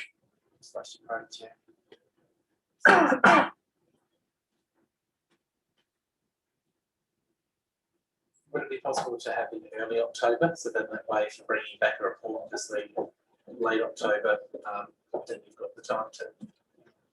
Is that achievable, CEO? Through the Mayor, there is a workshop opening on the 12th of October. We do have some staff leave issues that we'll need to work around. People are on leave, so we need to make sure that we can work around that, but we can try and table it for the 12th of October, whereas where we have a gap at the moment in October.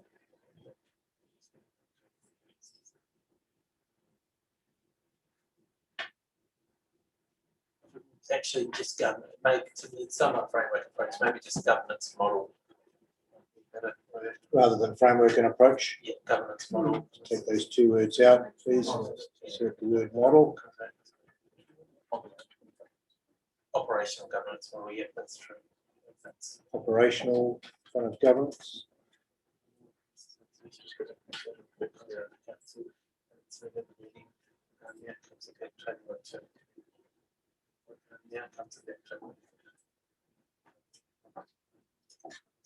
Happy with that? Yeah. Okay, so you're speaking further to your amendment. no, I think Okay, is our practice? I'll ask the mover if you're happy to incorporate that, Councillor Ripp. Yeah, just got a couple of questions.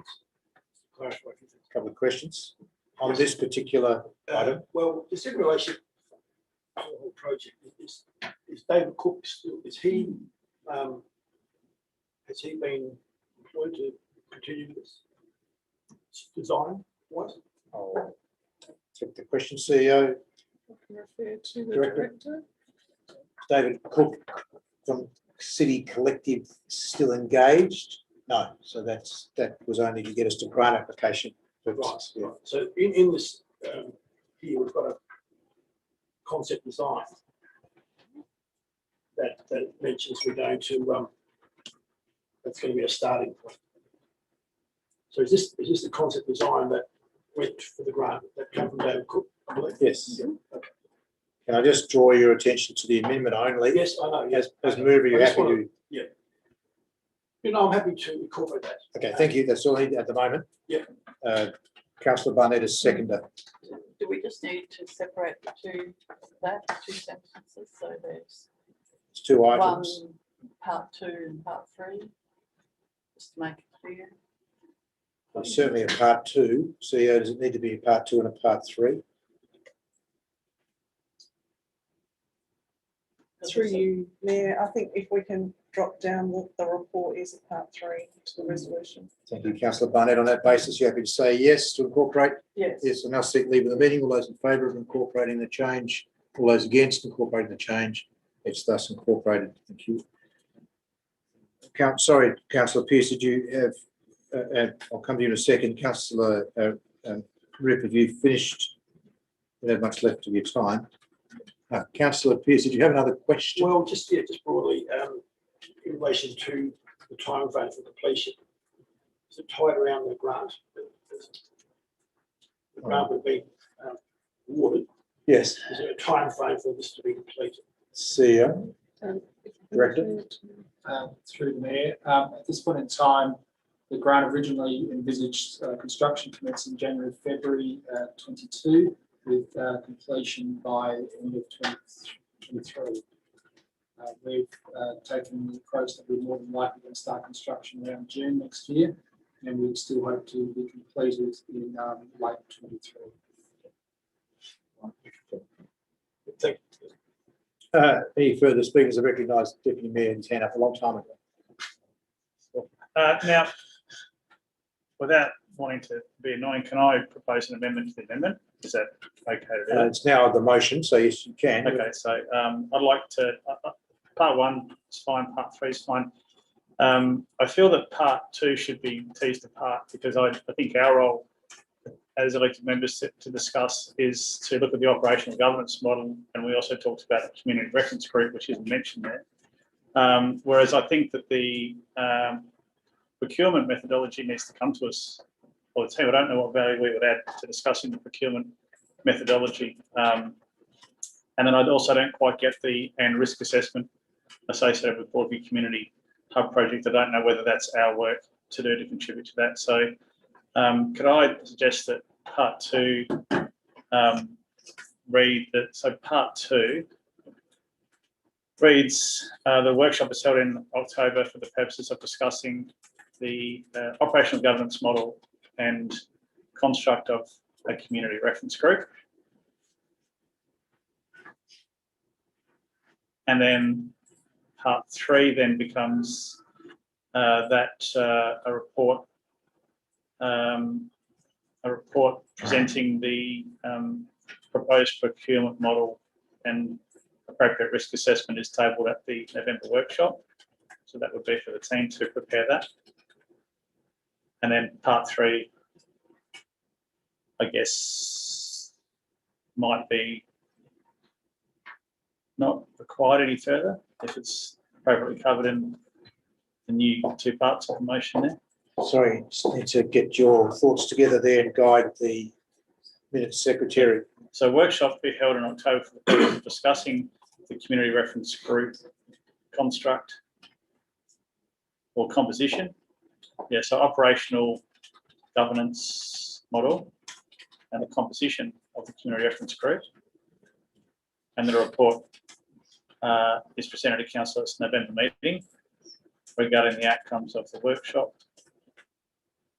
So again, just slow down. And the report is Report is presented to council at its November meeting regarding the outcomes of the October workshop.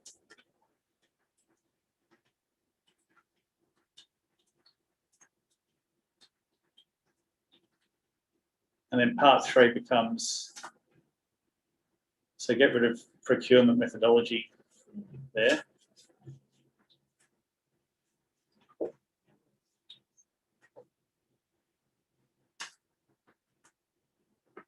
so part 3 is, It's now disappeared. you have no part 3? Well, no, I do, but it's the start of it is, yeah, so if you can just delete that, delete operational governance model and I put also that a report is tabled at the November council meeting outlining the proposed procurement model, I think was the word we used before, and associated risk assessment.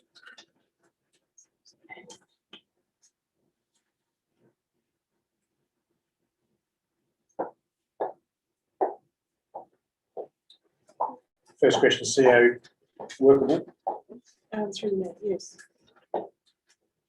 Would you have any questions you want clarified before you conclude your wording there?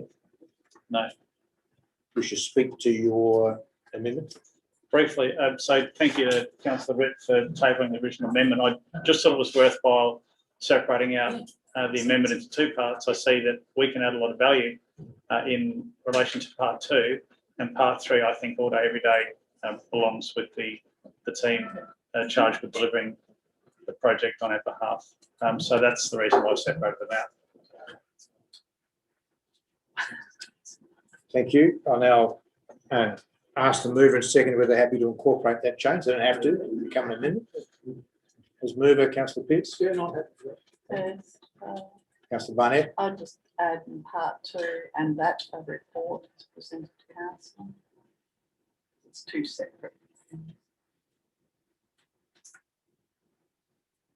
Thank you. For the typo, is it a yes or a no? Happy to incorporate or make an amendment? I just have a question. Where in all of this is the design come into it? We're talking about all these other things except the design. It's not a yes or a no. Sorry. Yes. It's a yes. Thank you. Now seek leave of the meeting to incorporate the change. All those in favour? The answer is thus incorporated. Thank you. Deputy Mayor, do you have anything further in your remaining 30 seconds? No, thanks. Any further debate? Councillor Barnett, did you wish to speak to the item? Yes, Oh, sorry, you as seconder, you, I sorry, second, I've you deemed to have already spoken to it. Yeah. yes. You had a question though. Yeah, well, my question was more about the, we're discussing operational governance and reference groups, but, and all these other things, but we actually got a design proposed. When's that going to come into the scheme? What are the community reference groups sort of going to be? I know they're going to talk about a lot of things, but and So- football club, you know, I mean. My answer from the chair is that the second change should not have been adopted without discussing the procurement model in the workshop, because that is where you discuss when do you talk about design. I think the staff will take care of this for us. They've got the clear sentiment from us when we get this moving. We need some structure around it, and it's sensitive. But we can't do a design until we've got the governance model sorted. Yeah, I so- understand in project management, we have, you know, you said process is, but I just think it needs to be kept in mind. Yeah, so the answer to your question is absolutely, yes. Any further debate? There being none, Councillor Pearce, just to sum up. No. Oh, no. Full stop. Well, that concludes the debate. All those in favour? It is carried unanimously. Thank you.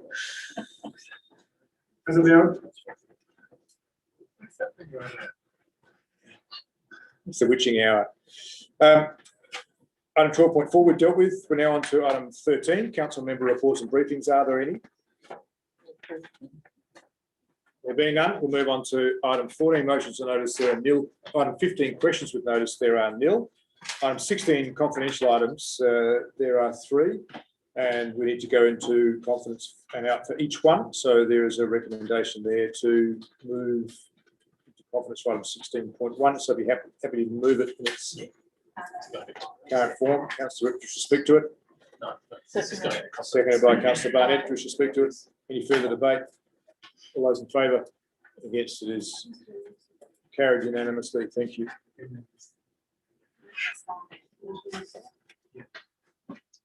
Thanks, folks, for listening. Now go into confidence on these matters. Our